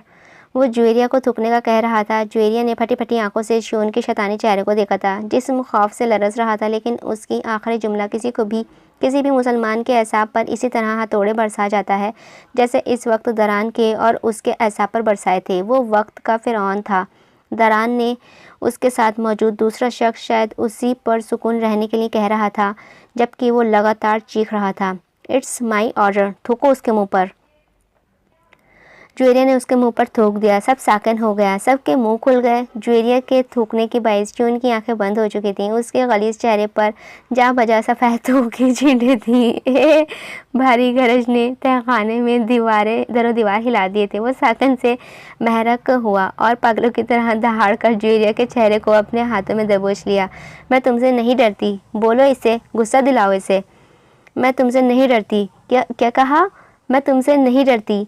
अब की बार जुएरिया ने चीख कर जवाब दिया था और फिर अचानक जमा हो जाने वाली हिम्मत से एक झटका देकर अपने चेहरे को शियोन के हाथों से छुड़ाया। सुनो तुम सब, हाँ, मैं इससे नहीं डरती। तुम सबको भी इससे नहीं डरना चाहिए। हर लड़की को इस जहन्नम से निकलने की पूरी कोशिश करनी चाहिए। हार मत मानो लड़कियों, हार मान लेना और डर जाना बुज़दिलों का काम है। ज़रूरी नहीं कि तुम में से हर कोई मेरी तरह फिर से पकड़ी जाए। इसके चंगुल से निकलना बहुत आसान है। ये खुदा नहीं है, खुदा वो है जो हम सब का मालिक है, हर जगह मौजूद है, वो सबसे ज़्यादा ताकतवर है और एक दिन इस शैतान का ये जहन्नम इसकी हर आखिरी आरामगाह होगा। तुम सबको निकलना है यहाँ से, बाहर की दुनिया में जीना है। खुदा की मर्ज़ी के बिना ये हमें छू भी नहीं सकता। चुप कर, डैश डैश डैश, लेकर आओ इसे टॉर्चर रूम में, इसकी सारी अकड़ मैं निकालता हूँ। वो चीखता हुआ आगे बढ़ा और उसे बालों से दबोच लिया था। वो नहीं जानती थी कि इसमें ये सारी हिम्मत कैसे आई, लेकिन वो चीख रही थी। दरान की तरफ भी खामोशी छा गई। वो जो कुछ भी कह रही थी खुद से अपनी हिम्मत से कह रही थी। अब दरान उसे हिदायत नहीं दे रहा था। सुन लो तुम सब, मैं रहूँ ना रहूँ, लेकिन याद रखना एक दिन इस शैतान का अंजाम बहुत बुरा होगा। मेरा खुदा उसके जिस्म के हर हिस्से को दाग देगा। जितनी तकलीफ़ इसने आज तक हम सबको दी है, हर तकलीफ़ को इसको बार बार सहना होगी। अबद तक सहना होगी और ये भयानक मौत मरेगा। सिया फामशून के हुक्म पर उसे घसीटते हुए उसके पीछे वापस ले जा रहे थे। जुएरिया, लिसन टू मी, अपने हाथ में पहनी हुई रिंग को हथेली की तरफ घुमाओ। दरान की सांस फूल रही थी। वो उसे बार बार हाथ में पहनी अंगूठी को हथेली की तरफ घुमाने का कह रहा था। जैसे ही वो लोग वापस ऊपर पहुंचे, शियोन गुस्से में चीखता हुआ उस पर झपटा था। तुम्हें मैं तुम्हारी औकात दिखाता हूँ। उसे घसीटते हुए वो एक दरवाजे के सामने आकर रुका था। कमरे का दरवाज़ा खोलकर उसने जुएरिया को अंदर की तरफ एक ज़ोरदार धक्का दिया था। वो लड़खड़ाती हुई फर्श पर जा गिरी। दरान फिर से उसे अंगूठी घुमाने का कह रहा था। जहाँ वो औंधे मुँह गिरी थी, फर्श पर से चेहरा उठाकर ऊपर देखा। ये अजीब कमरा था जहाँ बड़ी बड़ी जंजीरें, चाबुक और हथियार मौजूद थे। जगह जगह कैमरे खड़े थे। औरतों को बराहाना तस्वीरों के बड़े बड़े पोस्टर्स दीवार पर आवेजा थे। खून के चुभने छींटे दीवारों पर और पोस्टर्स पर थे। क्या कह रही थी वहाँ? चल अब यहाँ फिर से कह। जुएरिया, ये तुम्हें इसकी जिल्द में कहीं भी इस अंगूठी को दबाना है, इसकी कलाई, हाथ में, गर्दन में, कहीं भी। दरान की अगली हिदायत कान की पर्दों से टकराई थी जबकि उसकी आंखें सामने चाबुक पर पड़ी थीं। जबकि शियोन हवा में चलाता हुआ करीब आ रहा था। चाबुक की आवाज़ फिजा में गूंज रही थी। डू इट, तुम कर सकती हो। दरान उसकी हिम्मत बढ़ा रहा था। शियोन ने जैसे ही चाबुक को हवा में उछाला था, जुएरिया ने हाथ हवा में उठाकर चाबुक को अपने हाथ में दबोचा और पूरी कुव्वत से झटका दिया। शियोन को शायद उसकी तरफ से इतनी कुव्वत की तवक्का नहीं थी। वो चाबुक समेत आगे हुआ और जुएरिया ने दाएं हाथ उसकी yes do it, press the finger और on his arm, press the finger on his arms. Daran के कहने के बिल्कुल मुताबिक उसने अंगूठी को उसकी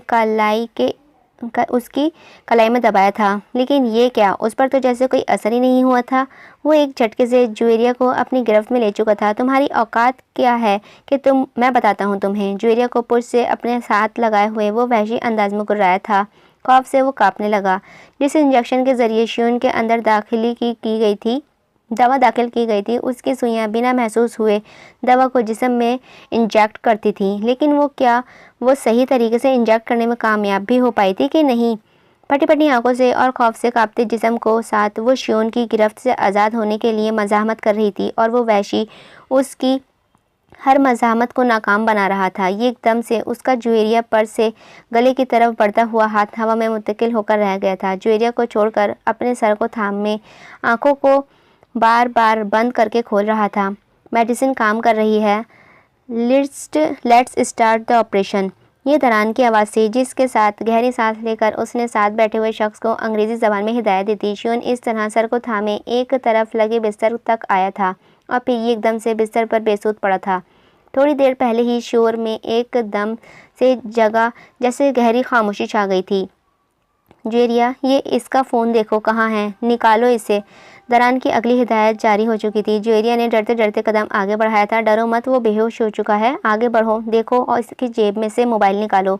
दरान की बात दुरुस्त थी। इसकी थंब स्क्रीन से लॉक खोलो। दरान की अगली हिदायत पर वो फिर से झुकी और शियोन के अंगूठे और पकड़ को फ़ोन के सेंसर पर लगाया था। उसके मोबाइल की स्क्रीन खुल चुकी थी। बस अब जो बोलूँ करती जाओ। जिक स्टार्ट कॉपी द एवरीथिंग। वो उसके साथ साथ दूसरे शख्स को भी हिदायत जारी कर रहा था। फिर दरान की हिदायत के मुताबिक वो उसके पूरे फ़ोन को खंगाल चुकी थी।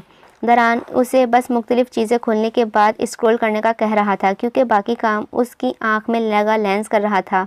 पूरे मोबाइल को खंगालने के बाद दरान ने उसके कैमरे में मौजूद हर फाइल, हर ड्रॉअर, हर चीज़ को खोल खोल कर देखा था।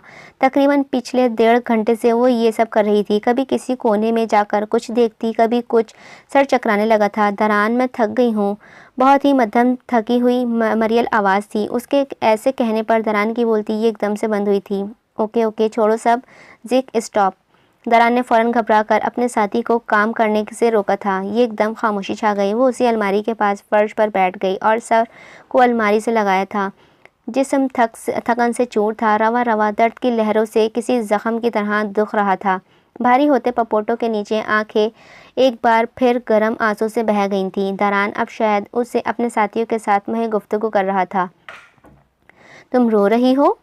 नहीं, बेमुरवती से जवाब दिया था। दरान की आवाज़ में फ़िक्रमंदी थी। उसके नहीं कहने के बाद दूसरी तरफ खामोशी छाई थी। वो फिर से रोने लगी। मुंह पर हाथ रखे अपनी आवाज़ का गला घोटने की बहुत कोशिश की लेकिन ऐसा मुमकिन नहीं था। उसका दिल फट रहा था। उसे वहशत हो रही थी। मुझे तुम्हें देखना है, शीशे के सामने आओ। कुछ तौक़ुफ़ के बाद उसकी भारी आवाज़ कानों से टकराई थी। दिल किया दरान की इस फरमाइश पर उसे गला दबा दे। नाक के नथने जब से फूलने लगे थे। वो जबड़े पीछे चुप बैठी थी। मैं कुछ कह रहा हूँ तुमसे। वो सामने शीशे में जाकर खड़ी हो जाओ, मुझे देखना है तुम्हें। लहजा इल्तिजाई था जिसमें दुनिया भर की मोहब्बत समोए वो उसके एक झलक देखने को बेताब था। वो इसे शीशे के सामने आने से कह रहा था क्योंकि उसके कानों में लगे कैमरों से वो उसके सामने के मंजर को देख सकता था, लेकिन उस कानों उसे नहीं देख सकता था। नहीं आना, मुझे देखना है तुम्हें, प्लीज़। किस किस्म की ज़िद थी वो और किस बात का अज़म था, किस बात का गम था जनाब को जो उसे देखने पर बज़िद थे। जिसको इतनी मोहब्बत हुआ करती है वो तो अपने महबूब पर आँच नहीं आने देते। इसकी मोहब्बत दुनिया की अनोखी ही मोहब्बत थी। मुझे नहीं देखना अपना आप चुप करें। आप चुप करेंगे प्लीज़, मुझे आपकी आवाज़ें नहीं सुननी। तुम प्यार करती हो मुझसे? तो मिल तो रही हूँ, उसकी सज़ा तो मिल तो रही है, इसकी सज़ा ये काफ़ी नहीं है क्या? मेरे लिए फ़िक्रमंद ना हो आप। मैं तुम्हें कैसे समझाऊँ? नहीं समझा सकता। यकीन करो तुम्हें कुछ नहीं होने दूंगा मैं। मेरे लिए फ़िक्रमंद ना हो आप बस अपने मकसद पर ध्यान दें। मुझे आप पर यकीन हो ना हो मेरे अल्लाह पर है। मेरे अल्लाह ने कहा है बस यकीन मुश्किल के साथ आसानी है। बेशक मुश्किल के साथ आसानी है और शायद मेरी इस मुश्किल के साथ आसानी मेरी मौत है। बकवास बंद करो अपनी, तुम्हें कुछ नहीं होगा। उसकी आखिरी बात पर दरान ने एक कदम गुस्से से झाड़ दिया था। वह सजाया मुस्कुरा दी। फ़िक्र जितना भी शायद उसकी मकसद का हौसला ही होगा। फ़िक्र जताना भी शायद उसके मकसद का हिस्सा ही होगा। वो वाकई उसे नहीं जानती थी। अब समझ आने लगा था कि वो बार बार ये जुमला क्यों कह रहा था कि तुम मुझे नहीं जानती। खामोशी से कमरे में मोबाइल फ़ोन की घंटी की आवाज़ गूंजी तो वो चौंक कर सीधी हुई थी। वो उठ रहा है, खामोश, अब मत बोलो। दरान ने फ़ौरन ही उससे बोलने से मना किया था। शियोन अब सर को बार बार झटकता हुआ उठ बैठा था। मोबाइल पर नज़रें पड़ते ही झपट कर मोबाइल उठाया और कान से लगाया था। फ़ोन क्यों नहीं उठा रहे थे? लड़के तैयार है ना? लड़की? कौन सी लड़की? एलेक्स बात कर रहा हूँ, बेवकूफ़ इंसान। पता है ना कि मैं आज शाम की फ़्लाइट से यहाँ पहुँच रहा हूँ। रात को होटल में लड़की चाहिए मुझे, वही दरान की बीवी। हाँ हाँ, बिल्कुल तैयार है। कैसे भूल सकता हूँ। तुम बस पैसे और मेरा माल तैयार रखो। मेरे आदमी लड़की को लेकर पहुँच जाएंगे, लेकिन याद रखना, एक रात मतलब सिर्फ एक रात, और दूसरी शर्त यह है कि मेरे आदमी सारी रात कमरे के बाहर पहरा देंगे। शियोन ठोरी को खबासा से सहलाते हुए उसकी तरफ बढ़ रहा था। बेफिक्र रहो, पैसा और माल तैयार है, बस तुम उसे होटल में भेज दो और मैं मुंतज़र रहूँगा। भेज दूँगा, ओके बाय। आज रात, सिर्फ आज रात, फिर देखना मैं तेरा क्या हाल करता हूँ। बेदर्दी से उसका सर झटकता आगे बढ़ रहा था। जुएरिया ने सुख का सांस लिया था। अब वो दरवाजे के बाहर खड़ा किसी और को आवाज़ें दे रहा था, शायद उसे तैयार करने के लिए कह रहा था। रात की स्याही अमेरिका के मुज़ाफ़त में मुकम्मल तौर पर फैल चुकी थी। पीली टैक्सी पूरी रफ्तार से सड़क पर दौड़ रही थी। टैक्सी के पीछे निशस्त पर बैठी किंजा पार्कर सुर्ख मैक्सी पर सुर्ख लिपस्टिक लगाए हुए बिजलियाँ गिरा रही थी। वो जिस वक्त असफंद के फ्लैट से निकली थी तब सूरज ग्रूब नहीं हुआ था, लेकिन अब रात गहरी हो चुकी थी। असफंद के फ्लैट से ये जगह काफ़ी दूर थी, इसीलिए उसे टैक्सी पर काफ़ी घंटे सफ़र करना पड़ा था। इतने घंटे चलने के बाद आखिरकार टैक्सी सुर्ख रोश के आगे रुकी थी। किंजा ने गर्दन मोड़कर मोहब्बत से घर की तरफ देखा और मुस्कुरा दी। आज उसके और नवीन की शादी की सालगिरह थी। नवीन के इस दिन यूँ नाराज़ होकर चले जाने के बाद वो बहुत सोचती रही, लेकिन नवीन से मोहब्बत उसको कोताहियों के सामने जीत गई थी। आज पूरे एक हफ्ते बाद वो सब भुलाए अपने घर वापस आ गई थी। टैक्सी से उतरकर सुर्ख रोश से लेकर घर के दरवाजे तक का सफ़र उसने एक सरशारी में तय किया था। एक अजीब सरोर था जिसने लबों की मुस्कुराहट को गहरा कर रखा था। वो कितने महीनों बाद यूं दिल से मुस्कुरा रही थी। उसका अपना घर और नवीन की बेपनाह मोहब्बत, सब कुछ सुकून बख्श रहा था। हाँ, वो मगरबी गोरी चिमड़ी में मशरक़ी दिल रखने वाली औरत थी। वो औरत जो अपने शौहर की मोहब्बत की खातिर सब कोताहियों माफ़ कर देती है, क्योंकि ज़अम में उसकी मोहब्बत का होता है। वो मोहब्बत जो उसका गुरूर होती है, वो मोहब्बत जिसका हकदार सिर्फ वो होती है। वो जानबूझकर असफंद के घर से देर से रवाना हुई थी ताकि घर पहुंचे तो नवीन घर पर हो और शादी की सालगिरह के दिन वो उसे अपनी वापसी की खुशखबरी देकर हैरान कर दे।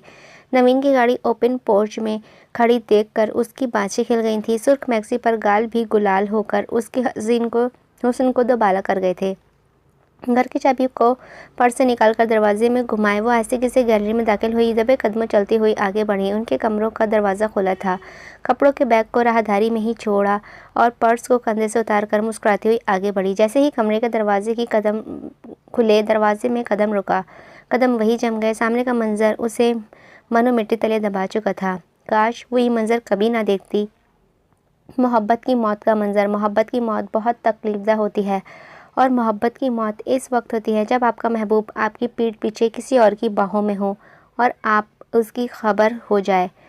इसके गुरूर की किरचियाँ उसके जिस्म की हर होलिये में बेबस हुई थीं। आंखें जल उठी थीं, दिल डूब गया था। नवीन एक झटके से सीधा हुआ और उस पर निगाहें पड़ते ही चेहरा लेठे की मान सा फैल पड़ गया था। नवीन के देखने पर वो जो मुजस्सिम खड़ी थी, धुंधले होते मंजर से नज़रें हटाकर तेज़ी से वापस पलटी, बैग के हैंडल को थामा और जिन कदमों पर यहाँ आई थी उन्हीं कदमों से तेज़ वापसी के लिए कदम बैरूनी दरवाजे की तरफ बढ़ा दिए। किंजा किंजा रुको। वो अब भागता हुआ उसके पीछे आ रहा था। मेरी बात सुनो कंजी। उसके पीछे पहुंचकर उसे झटके से कंधे से पकड़कर अपनी तरफ मोड़ा था। छोड़ो मुझे। किंजा, तुम गलत समझ रही हो। बकवास बंद करो, अपनी बकवास बंद करो नवीन। बस अब और नहीं, मुझे तलाक चाहिए और हर हाल में चाहिए। गुस्से से कहती हुई बैग को थामे सराज से आगे बढ़ी थी। नवीन फ़ौरन उसके सामने आया। बात सुनो मेरी, वो सब जो तुमने देखा है वो मोहब्बत नहीं है, वो तो बस एक कॉल गर्ल। प्लीज़ गुस्सा मत करो। तुम क्यों मुझे यूँ तंग कर रही हो? वो बौखला कर बेरब्त जुमले अदा कर रहा था। अब नहीं करूँगी। तुम खुश हो अपनी ज़िंदगी में, ये मैं देख चुकी हूँ। वो सब वक्ती है। मैं याद कर रहा था तुम्हें। मुझे माफ़ कर दो कंजा। चलो घर चलते हैं। मैंने तुम्हें माफ़ किया, इसका मतलब ये नहीं कि मैं तुम्हारे साथ फिर से रिश्ता रखूँगी। सपाट मगर दो टूक लहजे में कहती वो नफ़रत से नवीन की तरफ देख रही थी। मैं जल्द वकील से रब्ता करूँगी, पुरअज़म लहजे में कहा और नवीन को यूं ही परेशान छोड़कर आगे बढ़ गई। कमरे का दरवाज़ा हल्की क्लिक की आवाज़ के साथ बंद हुआ। दरवाज़ा बंद होते ही जुएरिया ने सटपटा कर इर्द गिर्द देखा था। ये किसी होटल का बहुत बड़ा कमरा था जहाँ कीमती फर्नीचर से लेकर दुनिया की हर हसीन व दिलकश चीज़ मौजूद थी। शीशे की तरह चमकता सफ़ेद फर्श, जहाज़ी साइड बेड, छत से टिके सफ़ेद फानूस, सफ़ेद सोफे, सिनेमा स्क्रीन, टीवी, हर तरह के शराब से लैस बार काउंटर, खूबसूरत टेरेस और सामने पूरी दीवार पर नस्ब शीशा जिसकी तरफ रुख फेरे। उसके अलावा यहाँ मौजूद दूसरा नफ्स खड़ा था, ऑफ वाइट पैंट कोट और सिया जूतों में मलबूस, एक हाथ में सुलगता हुआ सिगार थामे, सफ़ेद गिरे बालों की पुश्त पर पोनी बनाए। ज्वेरिया ने आंखों को सुकेड़कर उसकी तरफ देखा था। शियोन ने सफ़ेद रंग के लिबास में तैयार करवा कर उसे होटल में भेजा था। शियोन के कमरे से निकलने के बाद से लेकर अब तक दरान का राब्ता उससे मुंतकी था। अब आगे उसे यहाँ क्या करना था ये दरान ही बताने वाला था और वो बेताबी से उसके राब्ते के मुंतज़िर थी। उसे तैयार करने वाले मेकअप आर्टिस्ट कान में मौजूद बालियाँ उतारने में कामयाब नहीं हो सकी थी, लेकिन वो जूते उसे उतारने ही पड़े थे, जिसके बारे में वो दारान को बता भी नहीं सकी थी। कमरे के बाहर शियोन के आदमियों का पहरा था जो उसे यहाँ लेकर आए थे और अब कमरे में मौजूद ये पोनी वाला शख्स ज़रूर एलेक्स था। वो यूं ही दरवाजे से थोड़ा सा आगे खड़ी उसे देख रही थी जब वो पलटा था। सफ़ेद चेहरे पर हल्की झुर्रियाँ उस आदमी की उम्र की गोमाजी थी। घिनज़दा नकोश वाला चेहरा। वो अब ज्वेरिया को देखकर खबासत से मुस्कुरा रहा था। वो यूं ही निगाहें ज्वेरिया पर जमाए हुए कदम कदम आगे बढ़ रहा था। दिल खौफ से फड़फड़ाने लगा था। दारान राब्ता क्यों नहीं कर रहा था? एलेक्स कमरे में मौजूद मेज़ के पास रुका था। दारान तुम कहाँ हो? ज्वेरिया ने माथे पर आए पसीने को साफ करते हुए आहिस्ता से पुकारा था। उफ खुदारा, दारान कहाँ है? दारान कहाँ हो तुम? रूहासी आवाज़ में दारान को पुकारती वो अब कदम कदम पीछे हटने लगी थी। दारान से राब्ता नहीं हो रहा था, लेकिन उसे अपने आप को बचाना था। उसने एकदम से बैरूनी दरवाजे की तरफ भागने की खातिर रुख मोड़ा। वो चंद ही कदम भागी थी जब एलेक्स एक जुस्त में उस तक पहुंचकर उसे कमर से दबोच चुका था। एक चीख थी जो उसके हलक से बरामद हुई। एलेक्स ने कंधों से पकड़कर उसका रुख अपनी तरफ मोड़ा और कमर से पकड़कर अपने साथ लगाया तो वो थर थर काँप गई। मज़ाहमत के साथ वो दारान के मना करने के बावजूद उसे पुकारने लगी थी। दारान उससे राब्ता क्यों नहीं कर रहा था? दारान, दारान, दारान तुम कहाँ हो? जिसने वादा किया था कि मैं तुम्हें कुछ नहीं होने दूंगा, यहाँ हूँ। वो आंख सख्ती से बंद किए हुए थी जब दारान की आवाज़ कानों से टकराई थी, लेकिन ये आवाज़ स्पीकर से आती आवाज़ तो नहीं थी। ज्वेरिया ने पट से आंखें खोली। एलेक्स नामी वो शख्स एक हाथ से उसकी कमर को थामे, दूसरे हाथ से गर्दन के नीचे से खींचता हुआ चमड़े का बना हुआ लचकदार मास्क अपने चेहरे से उतार रहा था। ये मास्क लचकदार और बिल्कुल इंसानी जिल्द की तरह था और सीने से शुरू हो रहा था। कोट उतारने के बाद शर्ट के बटन खोलना इसी वजह से था। जैसे ही वो लचकदार मास्क उतरा, मास्क के नीचे से बरामद होने वाला चेहरा दारान का था। वो कोई एलेक्स नहीं, दारान था। बिखरे बाल, खूबसूरत चेहरा, हल्की सी बड़ी हुई शेव, सोजिश ज़्यादा गहरी आंखें। वो दिलकश मुस्कुराहट लबों पर सजाए उसकी कमर थाम कर उसे अपने साथ लगाए उसके घबराए व हैरान चेहरे को देख रहा था। दारान को यूं अचानक सामने देखकर खौफ से थरथर काँपते वजूद को जैसे तक़वीत मिली थी। किसी खौफज़दा बच्चे की तरह बिना सोचे समझे वो अचानक दारान से लिपट गई थी। अपनी दोनों बाहें को उसके गिर्द पूरी कुव्वत से लपेटकर चेहरा उसके सीने पर टिकाए आंखें ज़ोर से मीच ली थी। एलेक्स ब्रेड इस माफिया का पहला रकन था जो सबसे पहले पकड़ा गया था। एलेक्स ब्रेड से शियोन को फ़ोन करवाना और ज्वेरिया का यहाँ पहुँचाना सब एक मंसूबा था जो बुरहान का मुनक़िद करदा तकरीब में शिरकत से पहले ही तैयार हो चुका था। एलेक्स ब्रेड ही वो ज़रिया था जिससे ज़ीक और फिर एजेंसी को इल्म हुआ था कि शियोन ज्वेरिया को हर कीमत पर हासिल करना चाहता है। एलेक्स ने कुछ भी जाहिर किए बिना ही शियोन की पूरी मदद की और फिर एजेंसी के ही कहने पर शियोन से ज्वेरिया की मांग कर दी। वो तो चाइना नहीं आया था, अलबत्ता एलेक्स की शक्ल का सिलिकॉन मास्क पहनकर शियोन के आदमियों को शनाख्त देने वाला और होटल में आने वाला शख्स दारान ही था। किसी भी इंसान की शक्ल से मिलता जुलता ये कंप्यूटराइज्ड सिलिकॉन मास्क चंद घंटों में ही तैयार हो जाता है। वो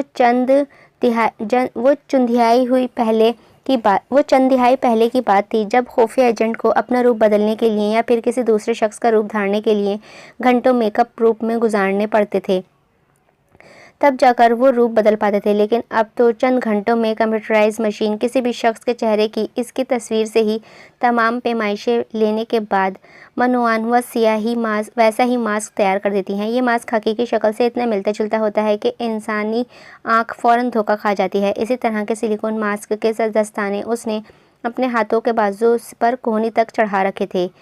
ज्वेरिया जब कमरे में दाखिल हुई तो वो इसी वक्त मास्क उतार सकता था, लेकिन ना जाने क्यों उसकी घबराई सूरत पर प्यार आ गया।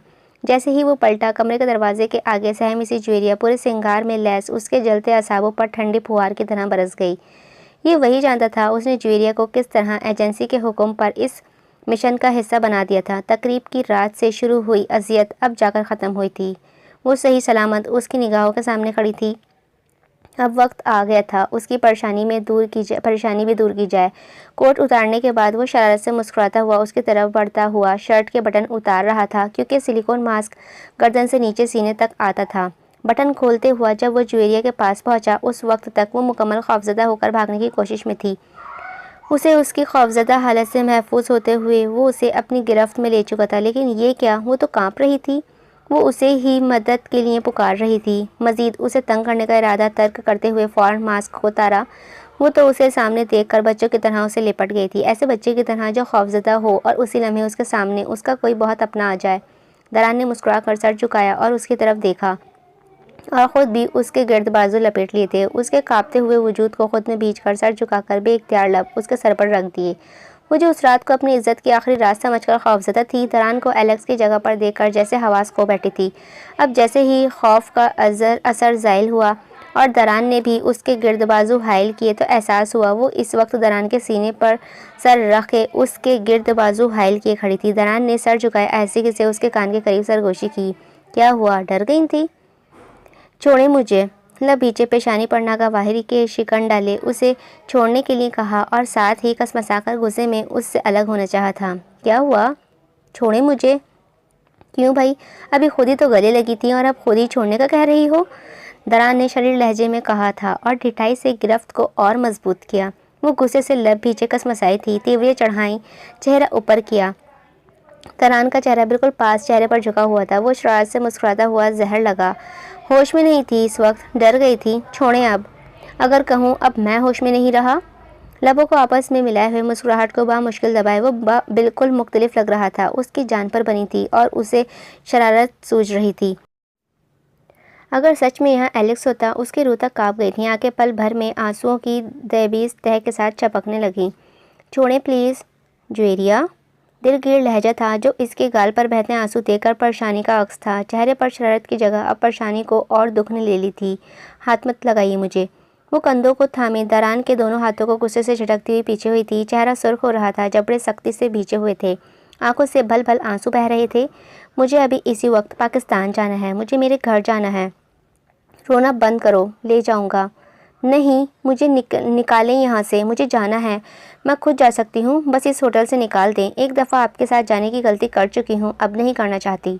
सिर्फ गुस्सा करो, रो मत प्लीज़। वो बेतहाशा रो रही थी। दरान ने फ़िक्रमंदी से उसकी तरफ देखते हुए इल्तिजा की थी। मुझे बस इसी वक्त यहाँ से निकालें, मेरी मर्ज़ी है, मैं कुछ भी करूं, गुस्सा करूं या रोऊं, आपको इससे क्या? बेहद सख्त लहजे में कहती हुई अब वो गुस्से से दरान को घूर रही थी। आज अगर उसे मोहब्बत ना होती तो शायद वो उसके इस रवैये पर उसे अपना एहसान याद दिलाकर खुद एक तरफ हो जाता, लेकिन सामने खड़ी गुस्सा करती, उससे बदतमीज़ी से पेश आती और रोती हुई लड़की ना सिर्फ उसकी मनकूहा थी, बल्कि उसके दिल का बंद दरवाज़ा खोलकर उसमें पूरे हक से दाखिल होने वाली पहली लड़की थी। उसके पत्थर दिल को मोम कर देने वाली, उसको मोहब्बत जैसे खूबसूरत जज्बे से आशना करवाने वाली वो दुनिया की वाहिद लड़की थी जिसकी नम आँखें और आंसू उसे तकलीफ़ दे रहे थे। यही वजह थी कि उसके गुस्से और नफ़रत पर भी बेपनाह प्यार आ रहा था। वो पूरी दुनिया में उसके लिए वो हस्ती थी जिसके सामने आप बाकी सबसे मुख्तलिफ होते हैं। अल्लाह ने कुछ जज्बे और कुछ रिश्ते ऐसे बनाए हैं जो हमें कमज़ोर कर देते हैं, बदल कर रख देते हैं। सख्त और सख्त वजूद में भी दिल इसी नरम लोथड़े से बना होता है जिसमें अल्लाह पाक की मर्ज़ी से जज्बात जन्म लेते हैं। वो मोहब्बत भी ऐसा ही एक जज्बा है। जब किसी से मोहब्बत हो जाए तो उसके लिए आपके एहसासात, आपकी फ़िक्र, आपका रवैया बिल्कुल मुख्तलिफ हो जाता है। हाँ, तुम्हारी मर्ज़ी है, कुछ भी करो, लेकिन फ़िलहाल कुछ खाकर आराम करो। दरान के पुरसुकून लहजे और तमानियत भरे जवाब पर उसने बेरुखी से फेरा चेहरा तुनक कर मोड़ा था कि उसने क्या किया। कठोर इंसान, ज्वेरिया ने सख्ती से दांत पीसते। नहीं खाना मुझे, नहीं आराम करना। आप इतने ढीठ क्यों हैं? क्या आपको समझ नहीं आ रहा है कि मैं क्या चाहती हूँ?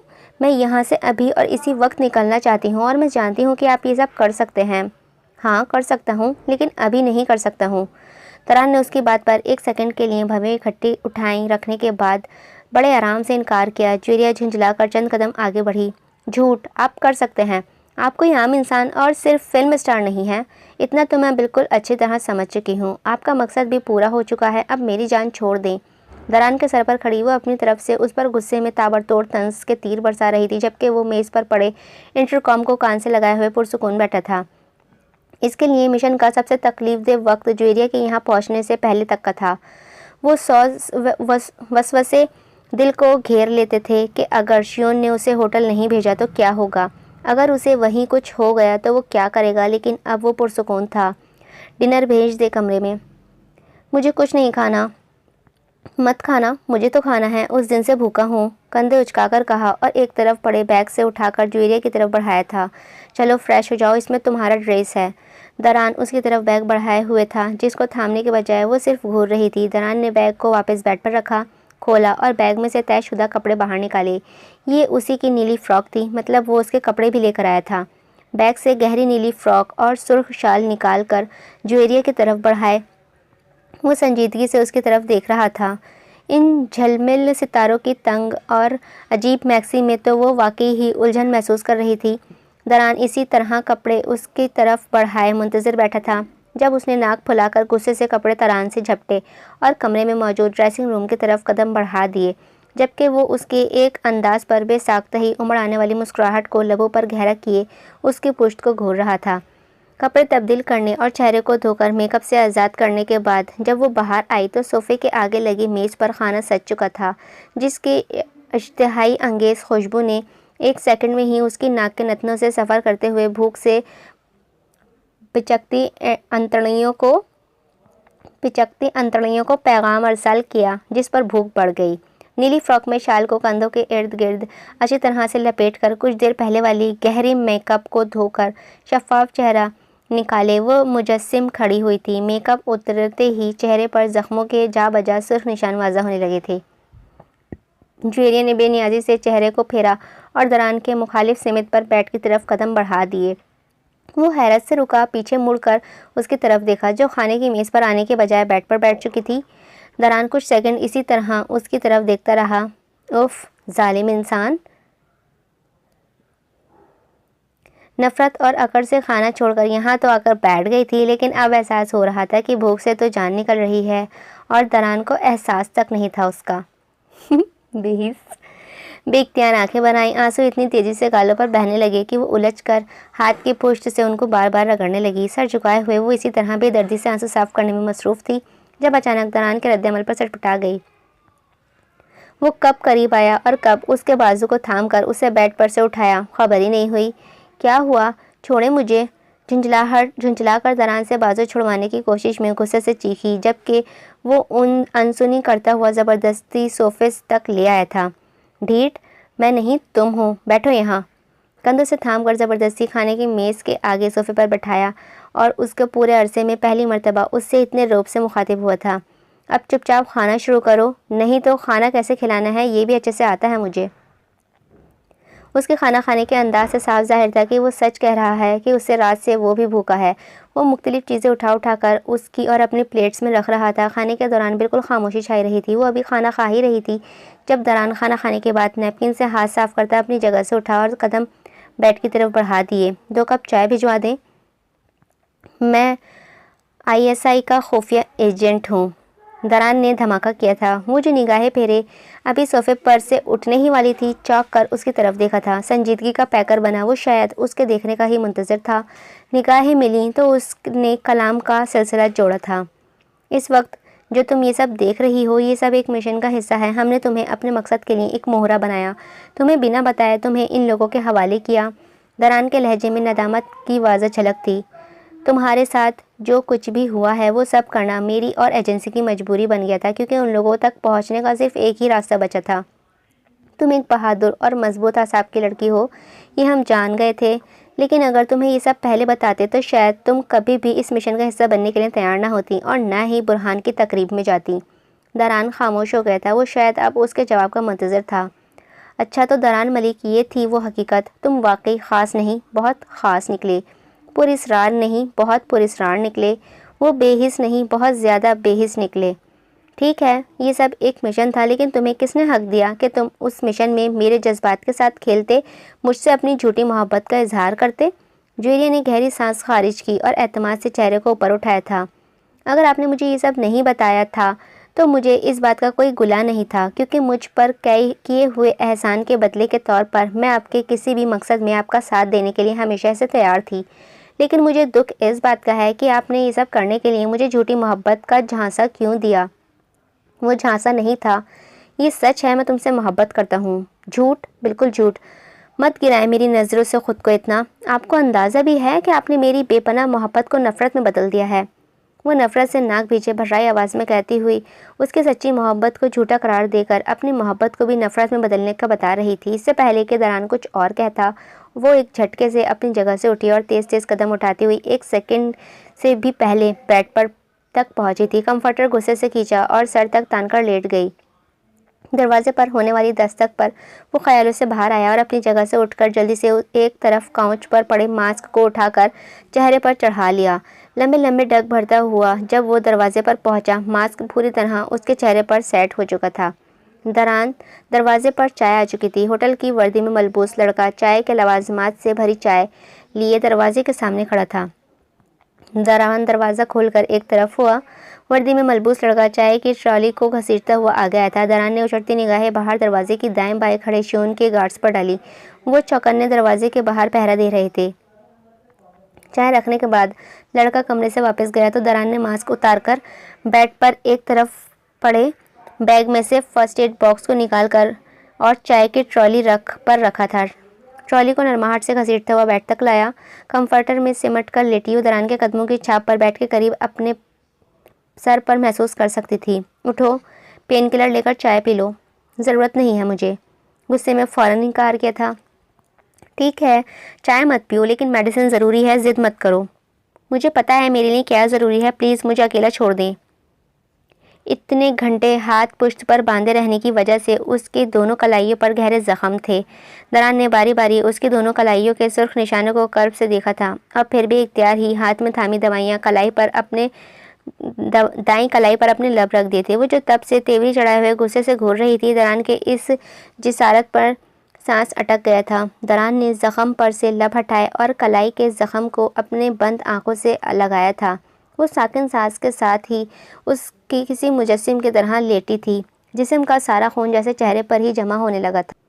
कलाई पर क्रीम लगाने के बाद जैसे ही निगाह उसके चेहरे पर डाली, जूलिया ने पूरी खुली आंखें झट से बंद की थीं, बल्कि गुलाल होते गालों पर लरज रही थीं। दरान उसकी पेशानी पर बने जख्म को छू रहा था। अंगूठे के पूरे से उसकी पेशानी पर बने उभार को छुआ। वो सिमट गई। पलकों की कपकपाहट तेज़ हुई और दिल इतनी तेज़ रफ्तारी से धड़क रहा था जैसे अभी पसलियाँ तोड़कर बाहर निकल आएगा। पलकें इतनी वज़नी हो रही थीं जैसे किसी ने उन पर पत्थर रख दिए हों। कहाँ थी ये नफ़रत? वो कहाँ था? वो नफ़रत कहाँ था? वो गुस्सा और कहाँ था? वो हिल भी नहीं पा रही थी। वो अब क्रीम को उसकी पेशानी पर के उभार पर लगा रहा था। क्रीम को पेशानी के ज़ख़म पर लगाने के बाद जैसे ही निगाहें उसके लबों के ज़ख़म पर आईं, दिल किसी ने मुट्ठी में भींच लिया। जबड़े ज़ब्त से भींचे वो कर्बनाक निगाहों से उसके लबों के कटे किनारों पर गाड़े हुए था। वो कितनी तकलीफ़ में रही होगी। उसके मुंह पर इतने घंटों तक कपड़ा बंधा रहने की वजह से ज़ख़म बन गए थे। दरान ने उंगली की पोर पोर लगी क्रीम को आहिस्ता से दरान दोनों एतराफ़ से ज़ख्मों पर लगाया था। जूलिया के सिसकने और बंदी पट्टी में चीखने की आवाज़ें कान के पर्दों से टकराने लगीं। बर्दाश्त जवाब दे गई। वो एक झटके से अपनी जगह से उठा और तेज़ तेज़ कदम उठाता हुआ टेरेस पर निकल गया। वो जो बेहिस्सो हरकत थी, दरान के उठने पर सांस बहाल हुआ। कपकपाती झुकी पलकें आहिस्तेगी से ऊपर उठी। आंखें सुर्ख हो रही थीं। आंसुओं की मोटी तह सफ़ेद से सुर्ख होती पुतलियों पर चमक रही थी। दरान का लम्स अभी तक कलाइयों पर मौजूद था। आहिस्तेगी से गर्दन फेर कर टेरिस की तरफ देखा। टेरिस के स्लाइड डोर दरवाज़ा खुला था और सामने रैकिंग को थामे वो सर को आसमान की तरफ उठाए हुए था। क्या वो वाकई उससे मोहब्बत करता था? आंसू आँख के किनारे से लुढ़क कर अब कान की तरफ सफ़र कर रहे थे। बर्बाद हुए, मसमार हुए, एक एक से अदावत कर बैठे। फिर उस पे गज़ब ये टूट पड़ा, हम तुमसे मोहब्बत कर बैठे। उलझन सी रही, लालच सी उठी, शब वसल की हिम्मत कर बैठे। कुछ छेड़ लिया उस गुल ने हमें, कुछ हम भी शरारत कर बैठे।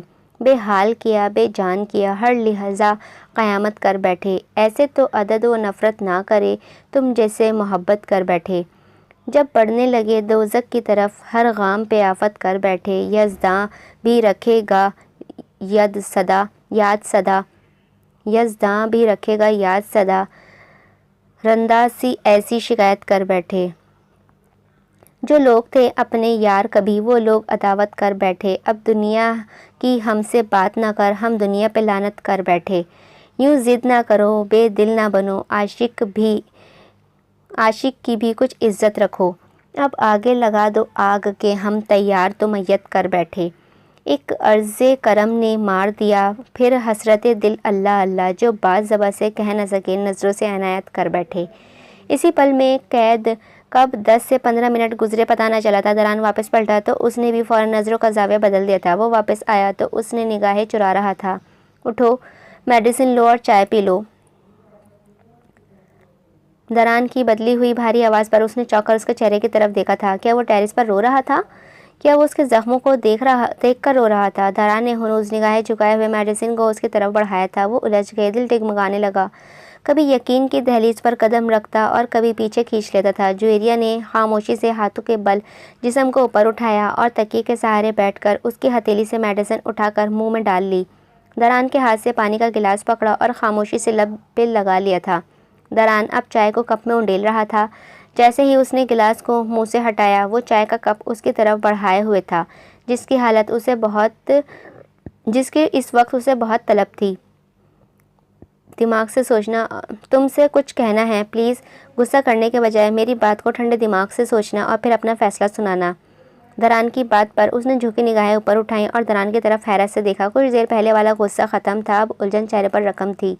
बाहर शियोन के जो आदमी खड़े हैं वो तुम्हारी निगरानी के लिए खड़े हैं। तुम चाहो तो अभी मैं इन दोनों का काम तमाम कर दूं और तुम्हें बाहिफाजत यहाँ से पाकिस्तान पहुँचा दूँ। वो चंद सेकंड के तौक़ुफ़ के लिए खामोश हुआ। जुएरिया हमतन गोश थी। लेकिन अगर इस तरह तुम्हें मैं यहाँ से निकाल भी देता हूँ तो एक तो हमारा शियोन तक पहुँचने का रास्ता बिल्कुल बंद हो जाएगा और दूसरा तुम्हारे सर पर शियोन नाम की तलवार सारी उम्र लटकती रहेगी, जो मुझे हरगिज़ गवारा नहीं है। मैं चाहता हूँ तुम आम लड़कियों की तरफ बिना किसी खौफ के ज़िंदगी बसर करो। दूसरा रास्ता कौन सा है? हैरत में डूबी ज़ुकाम ज़दा आवाज़ थी। वो नासमझी से दरान की तरफ देखती हुई उससे पूछ रही थी। दूसरा रास्ता ये है कि उन दोनों आदमियों को ख़त्म करने के बाद मैं और मेरा साथी ज़िक इनकी जगह इनका लिबास पहनकर और इनकी एंट्री का कार्ड लेकर तुम्हें वहाँ वापस लेकर जाएं। आज दोपहर को तुमने जितनी भी इंफॉर्मेशन दी वो सब अभी नाकाफ़ी हैं और हम इस ऑपरेशन को अब मुकम्मल तौर पर जड़ से ख़त्म करना चाहते हैं, जिसके लिए हमें उन्हीं के आदमी बनकर वहाँ घुसना है। हमें उनके तहखाने में फंसी तमाम लड़कियों को आज़ाद करवाना है और मुझे शियोन को जान से मारना है। आखिरी बात पर दरान की कनपटी की रगें तन गई थी। वो जबड़े पीछे ज़ब्त से बोल रहा था। जुएरिया का चेहरा लट्टे की मान सफ़ेद हुआ। परेशान न हो, लेकिन अगर तुम ये सब नहीं चाहती तो मैं तुम्हें वापस भेज देता हूँ और किसी दूसरे तरीके से उन तक पहुँचने की कोशिश करते हैं। अब की बार मैं ये सब एजेंसी के ख़िलाफ़ होकर करूँगा। मैं नहीं चाहता कि मैं जाऊँगी साथ। जुएरिया के बरखस्ता जवाब पर दरान ने चौंकर उसकी तरफ देखा था। उसके चेहरे पर कोई खौफ नहीं था। वो सपाट मगर पुरअज़म चेहरे के साथ बैठी हुई थी। मैं नहीं जानती आप वहाँ से कौन सी इन्फॉर्मेशन को कलेक्ट कर रहे हैं और आपका मिशन क्या है, लेकिन मुझे इस तहखाने में कैद लड़कियों को आज़ादी देनी है। इसके लिए चाहे मेरी जान ही चली जाए। पुरअज़म लहजा था। दरान चंद सेकंड उसे देखता ही रह गया, फिर लब भींचे सर को अज़बात में हिलाया। खौफ अपनी जगह था, लेकिन जब दरान ने कहा कि वो शियोन को मारना चाहता है तो उसकी आंखों में अपने लिए इज़्ज़त का जो दर्जा उसने देखा वो उसकी बेपनाह मोहब्बत को मात दे गया। खुदगर्ज़ वो नहीं था, वो खुद थी। कैसे भूल गई थी कि उसने क्या कुछ नहीं किया था उसके लिए। दरान की बातों और उसके मकसद की पाकीज़गी ने अचानक एक अजीब से जज्बे से हमकिनार किया था। उसे शियोन के तहखाने में खड़े होकर अपने कहे हुए अल्फाज याद आ गए। वो एकदम पुरसुकून हो गई थी। तुम्हें अब सोना चाहिए क्योंकि सुबह होते ही हमें अपनी तैयारी मुकम्मल करके निकलना है। दरान ने कंफर्टर उसकी तरफ बढ़ाते हुए कहा तो वो चौंकर आहिस्ते से सर अज़बात में हिला गई और दरान के हाथ से कंफर्टर लेकर लेट गई। बेवरली हिल्स में सुबह के 10 बजे सूरज की ठंडी मगर रोशन किरणें चार सू फैल सी गई थीं। फिल्म नगरी से जुड़े लोग का ये मगर ये नगर मामूल के चहल पहल का शिकार हो चुका था। तारकोल में लिपटी सिया शफाफ सड़क और इस दौड़ती भागती हुई गाड़ियों में से एक टैक्सी भी मुतवाज़िन रफ्तार से सड़क पर चलते हुए सुस्त हुई और फिर एक बुलंद सफ़ेद और स्लेटी रंग की इमारत के सामने रुकी। एन साइंस ग्लो अडॉप्ट ब्लोडाप्ट आई थिंक, पता नहीं क्या है। आसमान से बात करते खूबसूरत इमारत। ये बेवरली हिल्स की मशहूर कीमती रिहायशी कंपार्टमेंट और फ्लैट्स की इमारत थी, जहां हॉलीवुड में काम करने वाले बहुत से छोटे अदाकार और ऐसे पेशे से वाबस्ता दूसरे लोगों की रिहाइशें थीं। टैक्सी का दरवाज़ा खोला और उसमें से निकलने वाली लड़की जेसिका थी।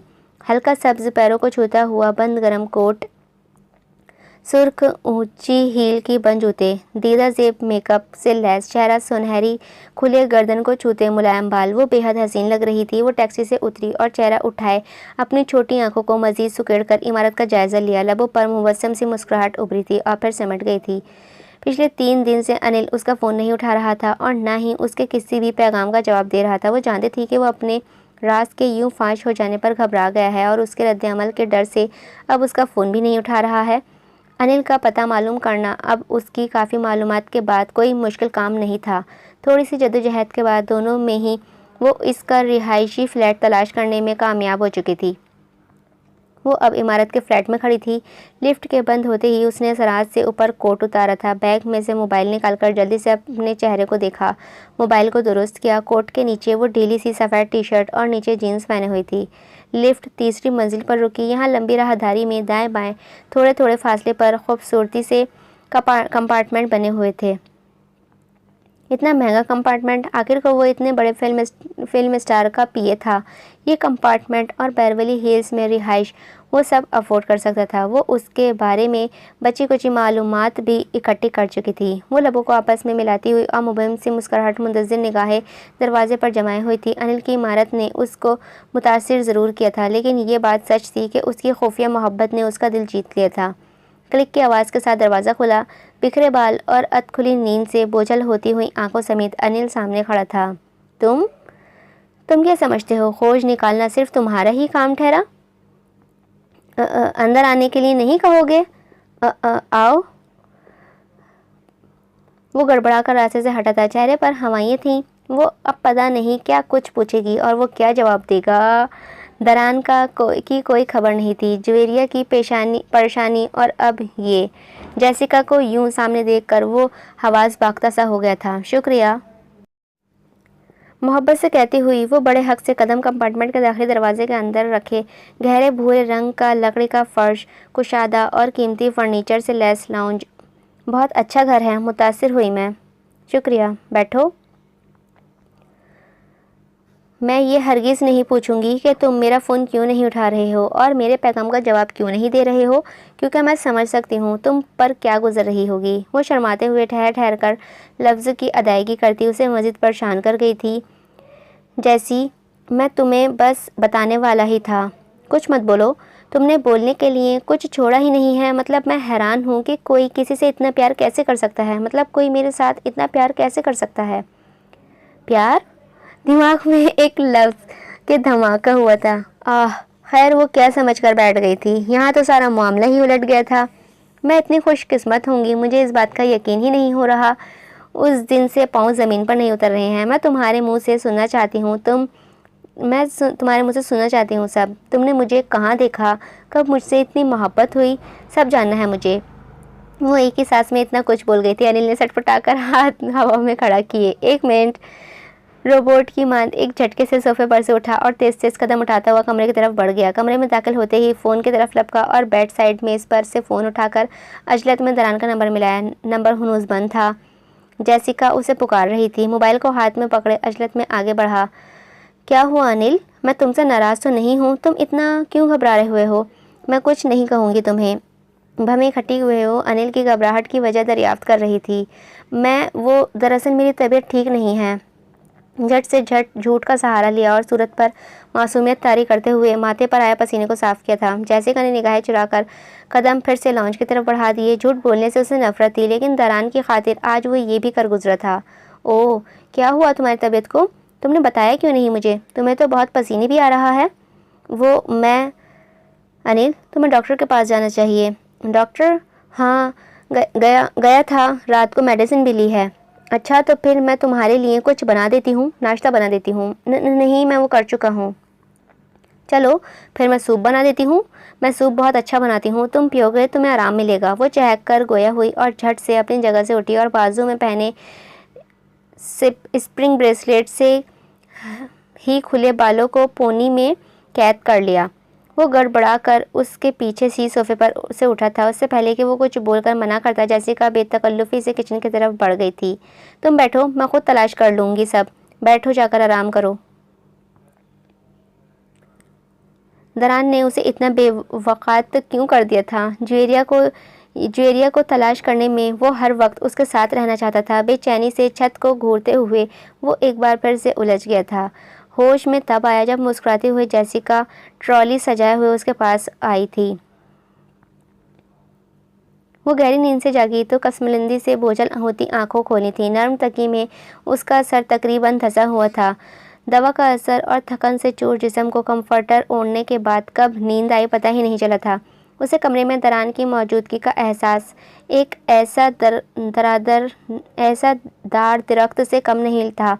लाख वो उस पर बरहम, लाख नाला थी, लेकिन वो उसका सब कुछ था, उसका सबसे करीबी रिश्ता। दरान की मोहब्बत पर चाहे अभी दिल को मुकम्मल यकीन आने में वक्त दरकार था, लेकिन उसकी अपनायत और मुखलिस होने पर कोई शक नहीं था। इतने घंटों की जागी वो यूं बेखबर सोई और अब जाकर अपनी आंखें खुली थीं। चंद सेकंड ये याद करने में लगे कि वो कहाँ है। उसने कंफर्टर को चेहरे पर से हटाया और गर्दन को ऊपर उठाया।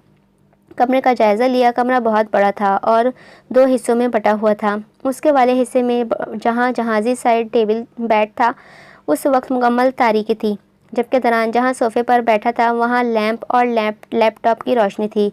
लैपटॉप मेज़ पर खुला था और वो खुद सोफ़े पर समेट कर सो रहा था। यहाँ अमेरिका जैसी सर्दी तो नहीं थी। हाँ, अलबत्ता रात के इस पहर खनकी बहुत हद तक बढ़ चुकी थी। वो बिना किसी कंफर्टर और कंबल के समेट कर सो रहा था। ज़रूर उसे सर्दी लग रही होगी। उसकी फ़िक्र के ज़ेर असर सब कुछ भुलाए वो ऐसे से कंफर्टर को खुद पर से उतारती, अपनी जगह से उठी, शाल को कंधों के गिर्द लपेटते और नंगे पाँव ठंडे फर्श पर चलती वहाँ तक आई जहाँ वो बेखबर सो रहा था। वो अपने मखसूस अंदाज में कुशन को दोनों बाहों में भींचकर सीने से लगाए हुए मासूमियत के इंतहा को छूता हुआ गहरी नींद में था। इतने बड़े कमरे में हीटर खनकी को मात देने में नाकाम था। निचले लब को दांतों में दबाए हुए वो उलझी हुई खड़ी थी। क्या उसे उठाना चाहिए कि उठे और जाकर बेड पर सो जाए, या फिर कंफर्टर लाकर उसे उड़ा दूं? उसने ही सोचकर किसी कश्मकश में कदम आगे बढ़ाया तो थम गई। लैपटॉप पर रोशन स्क्रीन पर जगमगाती तस्वीरें उसकी तमाम तर तवज्जो अपनी तरफ मजमल कर चुकी थीं। ये उसकी और दरान के रिसेप्शन की तस्वीरें थीं। दरान ने उसके कमर के गिर्द बाजू हायल कर रखा था। बिलाशुबा तस्वीर में वो बहुत ही मुख्तलिफ और हसीन लग रही थी, लेकिन उसके साथ खड़े दरान की शख्सियत के आगे वो कुछ नहीं थी। झूठी मुस्कुराहट सजाए हुए भी वो दुनिया का हसीन तरीन मर्द लग रहा था। वो यूं ही यकटक तस्वीरों पर निगाहें जमाए हुए खड़ी थी जब दरान की अचानक आने वाली आवाज़ पर चौंक कर निगाहें घुमाई थी। क्या हुआ? इतनी सर्दी में यहाँ क्यों खड़ी हो ऐसे? बेड पर चले जाएं। ज्वेरिया की झिझकती हुई आवाज़ उभरी थी। वो पास पड़ी हुड को उठाकर पहन रहा था और उसकी बात पर बाजू आस्तीन में ही थम गए थे। चेहरा ऊपर उठाए वारिफ्तगी से देखा था। उसकी नाराज़गी में भी खालिस बीवियों वाली फ़िक्र व प्यार आ गया था। फ़िक्रे में थोड़ा रद्दबदल हो सकता है क्या? ज्वेरिया ने नासमझी से देखा। वो मुस्कुराहट को दबाता हुआ चमकती आंखों में शरारत समोए देख रहा था। बेड पर चले जाएं के बजाय ये जुमला बेड पर आ जाए भी तो हो सकता है। दरान के शरारत से जुमले को पीछे छुपे मायने पर वो ना चाहते हुए भी झेप गई थी। मुश्किल दिल की, मुझे नमाज अदा करनी है। यहाँ जानमाज तो नहीं होगा। जानमाज की जगह कोई धुली चादर भी तो हो सकती है। चादर ड्रेसिंग रूम की अलमारी में शायद कुछ मिल जाए। नमाज़ पढ़ने के बाद वो बेड पर जाने के बजाय बेसबब और बेइख्तियार ही उसके सोफ़े के पास आ खड़ी हुई। आज जिस लड़की ने मेरा मेकअप किया था, रेड शूज़ मुझसे उतरवा लिए थे। खामोश कमरे में एकदम से उसकी आवाज़ गूंजी तो दरान, जो लैपटॉप पर उंगलियां चलाता हुआ मगन था, चौंक कर रुका था। सर उठाकर ऊपर देखा। कोई बात नहीं, इनमें ट्रैकर नस्ब है, ट्रैक कर लेंगे शूज़।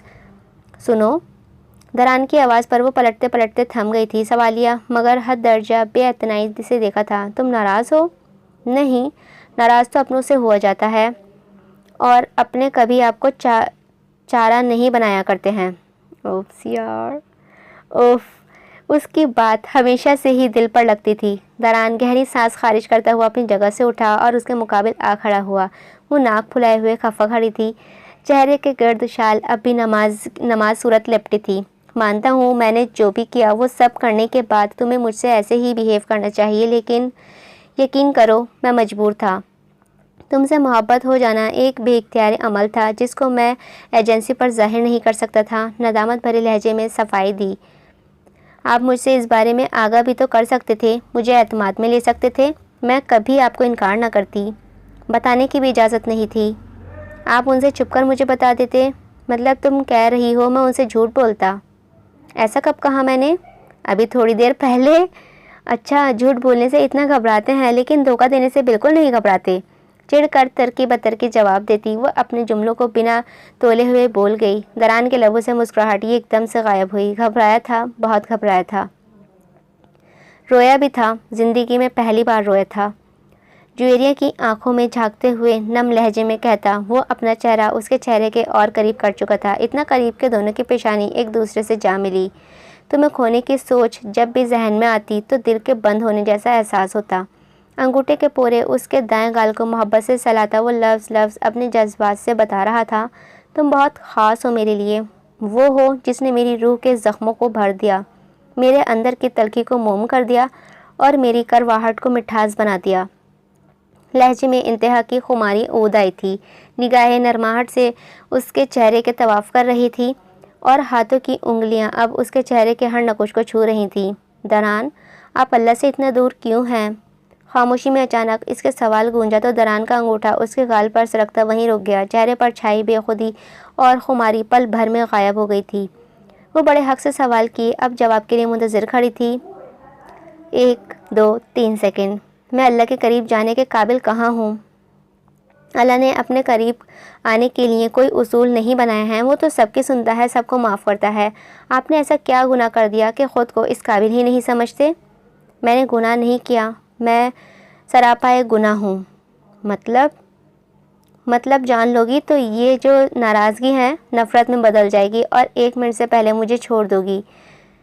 आप बार बार ये झूठ क्यों बोलते हैं कि आप मुझसे मोहब्बत है? आपको मुझसे मोहब्बत है? अगर मोहब्बत है तो ख़ुद को 7 पर्दों में क्यों छुपाए हुए रखा है? मैं झूठ नहीं बोलता, मैं मोहब्बत करता हूँ तुमसे, खुद से भी ज़्यादा। मैं तुम्हें खोने से डरता हूँ, इसीलिए अपनी हकीकत को छुपाता हूँ। क्या हकीकत है? मुझे जानना है सब दरान, आज, अभी और इसी वक्त। ठीक है तो जान लो फिर। मैं एक ऐसा वजूद हूँ जो नापाक रिश्ते से वजूद में आता है। वो चीखा था। उसके यूं चीखने पर वो हल्का सा झटका खा गई। वो सुर्ख चेहरे समेत उसे खा जाने वाली नज़रों से घूर रहा था। मैं एक एलिजमेंट चाइल्ड हूँ। दांत पीसते हुए एक एक लफ्ज़ पर जोर देते हुए कहा था। मैं एक ऐसा बच्चा था जो गुनाह के अमल से वजूद में आता है और मेरी माँ ने मुझे अपने पास रखने से इनकार किया तो मेरे बाप ने मुझे अपना नाम नहीं दिया। सर्द, बेरहम और नागवार लहजा। इस लम्हे उसे महसूस हुआ कि वो खुद से कितनी नफ़रत करता है। उसकी गर्दन तक की रगें फूल गई थीं, आंखों में वहशत झलक रही थी। मैं ऐसा बच्चा था जो बचपन से हर जगह से धुतकारा गया, झूठी शनाख्त देकर किसी मरे हुए इंसान की दौलत के लिए एक कठपुतली के तौर पर इस्तेमाल किया गया। वो आज उसके सामने फट पड़ा था और गुस्से में बोलता ही जा रहा था। रिश्तों के नाम पर धौंस, लालच, बदनीयती और नफ़रत मिली। बचपन से ही ये जहन में बिठा दिया गया कि मैं एक यहूदी औरत का बेटा हूँ, मैं नापाक हूँ और पाक होने के लिए मेरे सीने में कुरान दफन होना ज़रूरी है। 7 साल का था जब सबसे ज़बरदस्ती मदरसे में भेज दिया गया था। दरान ने बाजू को लंबा ताने नाक भींच कर नफ़रत अमेज़ लहजे में दूर का इशारा दिया था, ऐसे जैसे किसी तल्ख याद ने हलक तक कड़वा कर दिया हो। जब सच्चे दिल से अल्लाह की तरफ जाता था, एक नया दुख, एक नई तकलीफ़ और एक नई सच्चाई सामने आती थी। ऐसी सच्चाई जिसकी किरचियाँ पुराने ज़ख्मों में ही धंस जाती थीं। उसकी आवाज़ कांपने लगी थी। जुएरिया के रोंगटे खड़े होने लगे। उलझ जाता था कि ऐसा क्यों है। फिर उसकी हकीकत भी सामने आ गई कि ऐसा क्यों है। मैं अल्लाह से नहीं, बल्कि शायद अल्लाह मुझसे नाला है। वो नहीं चाहता मेरे जैसा बच्चा उसके सामने सजदाए रेज़ हो। आवाज़ भारी होने लगी थी, आंखों में आंसू चमकने लगे थे। मैं नापाक वजूद हूँ, शायद इसीलिए। मुश्किल वो जुमला मुकम्मल कर सका। फिर दोनों आंखों से आंसू एक साथ गालों पर बह निकले। वो जो सुन बैठी थी, दरान की आंखों से बहते आंसू देखकर पहले गूंग हुई और फिर तड़प कर उसके गले में बाहें डाले फूट फूट कर रो दी। दरान अगर बेआवाज़ रो रहा था तो वो हुचकियों में रो रही थी। वो क्या समझती रही और वो क्या निकला था। उसकी ज़िंदगी की कहानी के आगे अपने गम कितने हकीर लग रहे थे। कितने ही पल वो यूं उसके गले लगी, उसकी संग वो आंसू बहाती आज अपने नहीं उसके अंदर के वीरानी को पर रो रही थी। हिचकियाँ थमी तो आहिस्तेगी से पीछे हुई। दरान ने फ़ौरन पलकें झपकाते हुए उससे सुर्ख आंखें चुराई थी। दरान, आपको पता है मेरी ज़िंदगी की सबसे बड़ी ख्वाहिश क्या थी? आंसू में रोंदी हुई जुकाम ज़दा आवाज़ उभरी। दरान अब भी उसकी तरफ नहीं देख रहा था। मैं जब भी आपको देखती थी, दिल में एक ही ख्वाहिश पैदा होती थी कि मैं आपको अपने सामने रोता हुआ देखूं, आपकी वीरान आंखों के पीछे छुपी हुई कहानी जान लूं।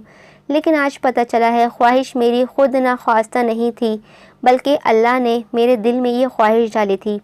दरान के चेहरे को अपने दोनों हाथों में लेकर वो जज्ब में अपनी ख्वाहिश के बारे में बता रही थी। दरान, अगर आप ये सोचते हैं कि आप नापाक हैं, तो फिर तो हर गैर मुस्लिम बच्चा जो किसी गैर मुस्लिम जोड़े से वजूद में आता है और बाद में इस्लाम कबूल करता है, उसको भी ये सोचना चाहिए। पूर्णम लहजे में कहती हुई वो दरान के गाल पर हथेली फैलाए हुए थी, जवाब जो अब भी निगाहें नहीं मिला रहा था। इस पर सब जाहिर कर देने के बाद अजीब सी कैफियत हो रही थी। वो कभी किसी के सामने यूं रो देगा, उसे इस बात का यकीन नहीं आ रहा था। वो तो मोहब्बत से उसका चेहरा थामे बस बोलती चली जा रही थी। इस्लाम में जायज़ बच्चा वो होता है जो निकाह के पाक बंधन में बंधने के बाद पैदा होता है। इस तरह तो तमाम गैर मुसलमानों के बच्चे खुद शादीशुदा जोड़ों में से भी पैदा हुए, वो सब नापाक हुए, क्योंकि इनके माँ बाप ने शादी गैर मज़हब के तरीक़ों से ही की होती है, जो हरगिज़ पाक निकाह में शुमार नहीं होती। दरान ने आहिस्तेगी से निगाहें उसके चेहरे की तरफ मोड़ी। दरान, कोई भी बच्चा नापाक नहीं होता। वो इस दुनिया में कैसे, क्यों कर और किस बातिन से पैदा होकर वजूद में आया, अल्लाह को उसके सरोकार नहीं है। अल्लाह की नज़र में पाक वो है जो कलमा पढ़कर पाक होता है और मुत्तकी है। वो तो भूले बिसरे हुए लौट आने वालों को धुतकारता नहीं है। वो तो बरसों के गाफिलों को भूलता नहीं है। वो बहुत रहीम है। हम सब उसके मर्ज़ी से उस दुनिया में आए हैं। वो चाहे तो बातिन में हमारी सांसें छीन ले। उसने किसी को बेसबब और नापाक पैदा नहीं किया। दरान हैरत से उसके पाकीज़ा चेहरे को देख रहा था। उसका लफ्ज़ फुआर था, ठंडी फुआर, नरम फुआर। अल्लाह पाक ने कुरान पाक में वाज़ा अल्फाज में कहा है कि ए लोगो, हमने तुम्हें मर्द औरत से पैदा फरमाया और हमने तुम्हें कदमों और कबीलों में तकसीम किया ताकि तुम एक दूसरे को पहचान सको। बेशक अल्लाह के नज़दीक तुम में ज़्यादा बाइज़्ज़त वो है जो तुम में ज़्यादा परहेज़गार हो। बेशक अल्लाह खूब जानने वाला, खूब ख़बर रखने वाला है। वो रवानी से कहती हुई उसकी पोर में सुकून उतार रही थी। वो उसका सुकून थी, रूह में उतरता सुकून। अल्लाह ने कहीं नहीं लिखा कि किसी गुनाह के सबब पैदा होने वाले बच्चे नापाक हैं और उनके वालिदैन के गुनाह की सज़ा उनको भुगतना होगी। और आपने ये कैसे सोच लिया कि मैं ये सच जानकर आपको छोड़ दूँगी? जुएरिया की नम आँखों में पल भर को शिकवा झलका। दरान ने बस यकटक उसे देख रहा था। मेरे दिल में आपकी मोहब्बत डालने वाले की नज़र में जब आपकी ये सच्चाई कोई मायने नहीं रखती, तो मैं कौन होती हूँ आपको जन्नती या जहन्नमी करार देने वाली, पाक या नापाक कहने वाली? वो फिर से रो पड़ी। मेरे अल्लाह और नबी के बाद जिससे बेपनाह मोहब्बत का हक़ मुझे हासिल है, आप मेरे वो हैं। हक़ जताती वो दुनिया की हसीन तरीन औरत उसकी ज़िंदगी थी। उसकी बहुत अपनी आपकी इस सच्चाई ने मुझे आपसे दूर नहीं किया, बल्कि और करीब कर दिया। जो शख्स अल्लाह से इतनी मोहब्बत करता हो कि ख़ुद को नापाक समझकर उसके आगे सजदा करने से घबराता हो, जिसे अपने सजदे से अल्लाह के नाराज़ होने का खौफ हो, जिसने इतनी शोहरत और दौलत के बावजूद कभी कोई नाजायज़ काम ना किया हो, जो वक्त की फ़िरौन को जान से मार देने के लिए अपनी जान, अपनी इज़्ज़त दाव पर लगा देने वाला हो, मुझे उस बासिल की बीवी होने पर फ़ख्र है। वो उसका सुकून भी थी। दिल को आज महसूस हो रहा था उसका लफ्ज़ लफ्ज़ सच था, हक था। वो उसकी आंखें खोल रही थी, उसके दिल का मैल धो रही थी। मुझे आपकी मोहब्बत होने पर फ़ख्र है, मुझे आपके साथ पर फ़ख्र है। दरान का हाथ थामे वो करीब हुई और अब की बार पुरसुकून होकर उसके गले लग गई थी। हाँ, मोहब्बत के जवाब में मोहब्बत रूह के ज़ख्मों का मरहम है। जिस तरह जिस्मानी ज़ख़म की एहतियात में ख़याल से देखभाल करने वाला कोई अपना हो तो ज़ख़म जल्दी भर जाते हैं, बिल्कुल इसी तरह रूह और दिल पर लगने वाले ज़ख्मों को भी किसी की मोहब्बत और चाहत बहुत जल्द भर देती है। उसके ज़ख़म को भी उसके सीने से लगी ये लड़की पल भर में ही भरने में कामयाब हो गई थी। दिल की तकलीफ़ ख़त्म हो चुकी थी। दारान ने चेहरा उसके गर्दन के करीब उसकी कान की लो के पास किया। फजर की नमाज अदा करें। दरान की मध्यम सी सरगोशी थी। वो खुशी से और हैरत से मिले जुले तासुरात पीछे हुई थी। वो पुरसुकून चेहरे के साथ बैठा था। बारिश के बाद धुले आसमान जैसी नरमाहट और पाकीज़गी उसके चेहरे का हिसार किए हुए थी। जुवेरिया ने नम आँखों और मबहम से मुस्कुराहट के समेत सर अज़बात में हिला दिया। असफन नाक भींचते तेज कदम उठाता हुआ दरवाजे तक पहुंचा था और एक झटके से दरवाज़ा खोल दिया था। सामने कंजी ही खड़ी थी। नवीन की इस हरकत के बाद 3 माह के अंदर अंदर कंजी से तलाक लेने में कामयाब हो चुकी थी। आपने ये बहुत गलत किया भाभी, ऐसा नहीं करना चाहिए था। इतनी सी गलती की इतनी बड़ी सज़ा? असफन ने हैरत और गुस्से के मिले जुले तासुरात चेहरे पर सजाए हुए कंजी से कहा था, जो नवीन से तलाक लेने के बाद अब उसके फ्लैट में वापस आई थी। वो तब से यहीं रिहाइश रखे हुए थी और असफन के बहुत कोशिशों के बावजूद वो नवीन से तलाक ले चुकी थी। मैंने जो किया बिल्कुल ठीक किया। क्या तुम कुछ नहीं जानते इसके बारे में? क्या नहीं जानता मैं? प्लीज़ बताएं मुझे जानना है। ऐसा क्या किया है जो आप हर बात में मुझे ये कहकर चुप करवा देती हैं कि तुम कुछ नहीं जानते? बोलें, अब चुप क्यों है? नवीन भाई इतनी मोहब्बत करते हैं आपसे, सब आपके लिए कर रहे हैं। और क्या है वो जो मैं नहीं जानता? वो मंशियात फरोश है। कंजा के सपाट लहजे में कहे गए जुमले पर असफन की ज़बान को ब्रेक लगा था। आंखें पूरी खुल गई थी। क्या? हाँ, दुरुस्त सुना तुमने। कैफ़े की आड़ में वो ड्रग स्मगल करता है। कंजा ने सपाट लहजे में अपनी बात की वजाहत दी। मैंने उसे बहुत समझाया, बहुत रोका, लेकिन वो इस दलदल में आगे से आगे ही चलता गया और अब तो वो मुकम्मल तौर पर उसमें धंस चुका है। नवीन की वापसी उसकी मौत है और उसके साथ रहना अब मेरी मौत है। तुम्हें क्या लगता है मैं उससे मोहब्बत नहीं करती? मैं उससे बहुत मोहब्बत करती हूँ। चंद पल यूं ही गुजरे। उसका रोना थमा तो एहसास हुआ वो इस वक्त किस हालत में है। नादम से असफन से अलग हुई और आंसू साफ करती हुई कमरे की तरफ बढ़ गई थी, जबकि वो वहीं अफसरदा नवीन की इंकशाफ पर दंग खड़ा हुआ था। सियाह कार अपनी रफ्तार को सुस्त करते हुए आहिस्तगी से मुड़ी। मट्टी उड़ाती सड़क पर रुकी थी। वीरानी कुछ सड़क के बाएं तरफ गेट था। ये बहुत बड़ा लोहे का बोसीदा जंग आलूद और कहीं कहीं से झलकते सिलेटी रंग पेंट वाला गेट था।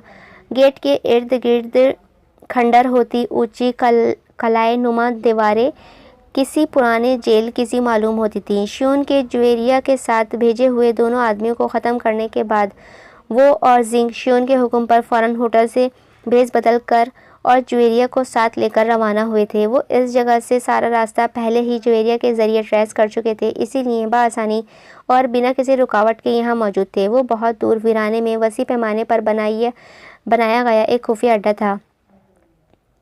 ये खंडर जैसी इमारत और ये बोसीदा नज़र आने वाला गेट दरअसल ये हदीद टेक्नोलॉजी पर बना हुआ था। उसे सिर्फ श्योन के आदमी ही खोल सकते थे। उसने अपने हर आदमी को एक कार्ड दे रखा था, जिसको स्कैन करने के बाद ही वो गेट के अंदर दाखिल हो पाते थे। जिंक ने गाड़ी को रोका और गर्दन घुमाकर गर्दन की तरफ देखा। दोनों इस वक्त श्योन के आदमियों के भेस में थे। जिंक ड्राइविंग निशस्त पर जबकि दरान पीछे जुवेरिया के साथ बैठा हुआ था। जिंक उसके अगले लहले अमल के लिए इशारा मांग रहा था और फिर दरान की गर्दन के हल्के से खम पर ही जिंक सराअत से गाड़ी से उतरा और गेट की तरफ बढ़ गया। दरान ने और उसने सुबह की फजर की नमाज अदायगी के बाद इस मकसद की कामयाबी के लिए दुआ की थी। बेशक दरान का साथ और अल्लाह पे भरोसा इस मकसद में उसका हौसला बढ़ाने के लिए काफ़ी था, लेकिन अंदर से वो एक सिनफ नाजुक ही थी, जिसका दिल अब भी एक चिड़िया की तरह लरज़ रहा था, क्योंकि उसका अब खुद से ज़्यादा दरान की फ़िक्र थी। जिंक गेट के एक तरफ दीवार पर नस्ब झाड़ियों में छुपा लॉक को लॉक की पैड को बगौर देखकर वापस आया और गाड़ी के पिछली खिड़की की सर अंदर किया था। तुम ठीक कह रहे थे, गेट लॉक सिर्फ एंट्री कार्ड की स्वाइप पर नहीं खुलेगा। वो बवे सुकेड़े हुए दरान को गेट के ताले को खोलने के बारे में आगाह कर रहा था। वो लोग इन दोनों आदमियों के एंट्री कार्ड लाए थे, लेकिन अब जिक कह रहा था कि गेट पर 3 किस्म के कोड लगे हैं और सिर्फ कार्ड स्वाइप करने से काम नहीं बनेगा। अब क्या करें? आप क्या करेंगे फिर? ज्वेरिया ने परेशान होते हुए बारी बारी दोनों के चेहरों की तरफ देखा था। तो निकलो फिर, दरान ने पुरसुकून लहजे में जिक से कहा, जिस पर फौरन ही गाड़ी का दरवाज़ा खोलकर अंदर दाखिल हुआ और अपने पैरों के नीचे फुट पैड को हटाया। छोटा सा सिया ब्रीफकेस निकाला और गोद में रखकर खोला था। ज्वेरिया बड़े अहमाक से सब देखने में मसरूफ़ थी। जिक को गोद में रखा हुआ ब्रीफकेस वो पिछले निशस्त पर बैठी बासानी देख रही थी। जिक ने जैसे ही ब्रीफकेस खोला, वो जो अहमाक से सब देखने में मगन थी, ब्रीफकेस के अंदर नज़र पड़ते ही सांस रुक गया था। वो एकदम चीखती थी अगर दरान फ़ौरन उसके मुंह पर हाथ ना रखता। ब्रीफकेस के अंदर प्लास्टिक बैग में 4 अदद खून में लथपथ आँखों के डेले और 2 कटे हुए अंगूठे पड़े थे। जिक ने अंगूठे प्लास्टिक बैग से निकाले और एक छोटी सी इस स्कैन मशीन के ऊपर बारी बारी अंगूठों को रखा। अंगूठे रखते ही स्कैन मशीन के नीचे बने सुराख से 2 अदद जालीनुमा स्टिकर्स बरामद हुए थे। जिक ने ये प्याज के छिलके जैसी पुतली से तह वाले एक ट्रांसपेरेंट स्टिकर उठाकर अपनी अंगूठे पर चिपकाया और एक दरान की तरफ बढ़ा दिया। दरान अब तक ज्वेरिया के मुंह पर हाथ रखे हुए था, जो फटी आंखों समेत अब दरान की तरफ देख रही थी। दरान ने उसके मुंह पर से हाथ उठाया और उससे चीखने वाली झल्ली को अपने अंगूठे के पोरे से चिपकाने लगा। आगे का नावल कंटिन्यू रहेगा। अगर उम्मीद है आप सभी को नावल अच्छा लगा होगा।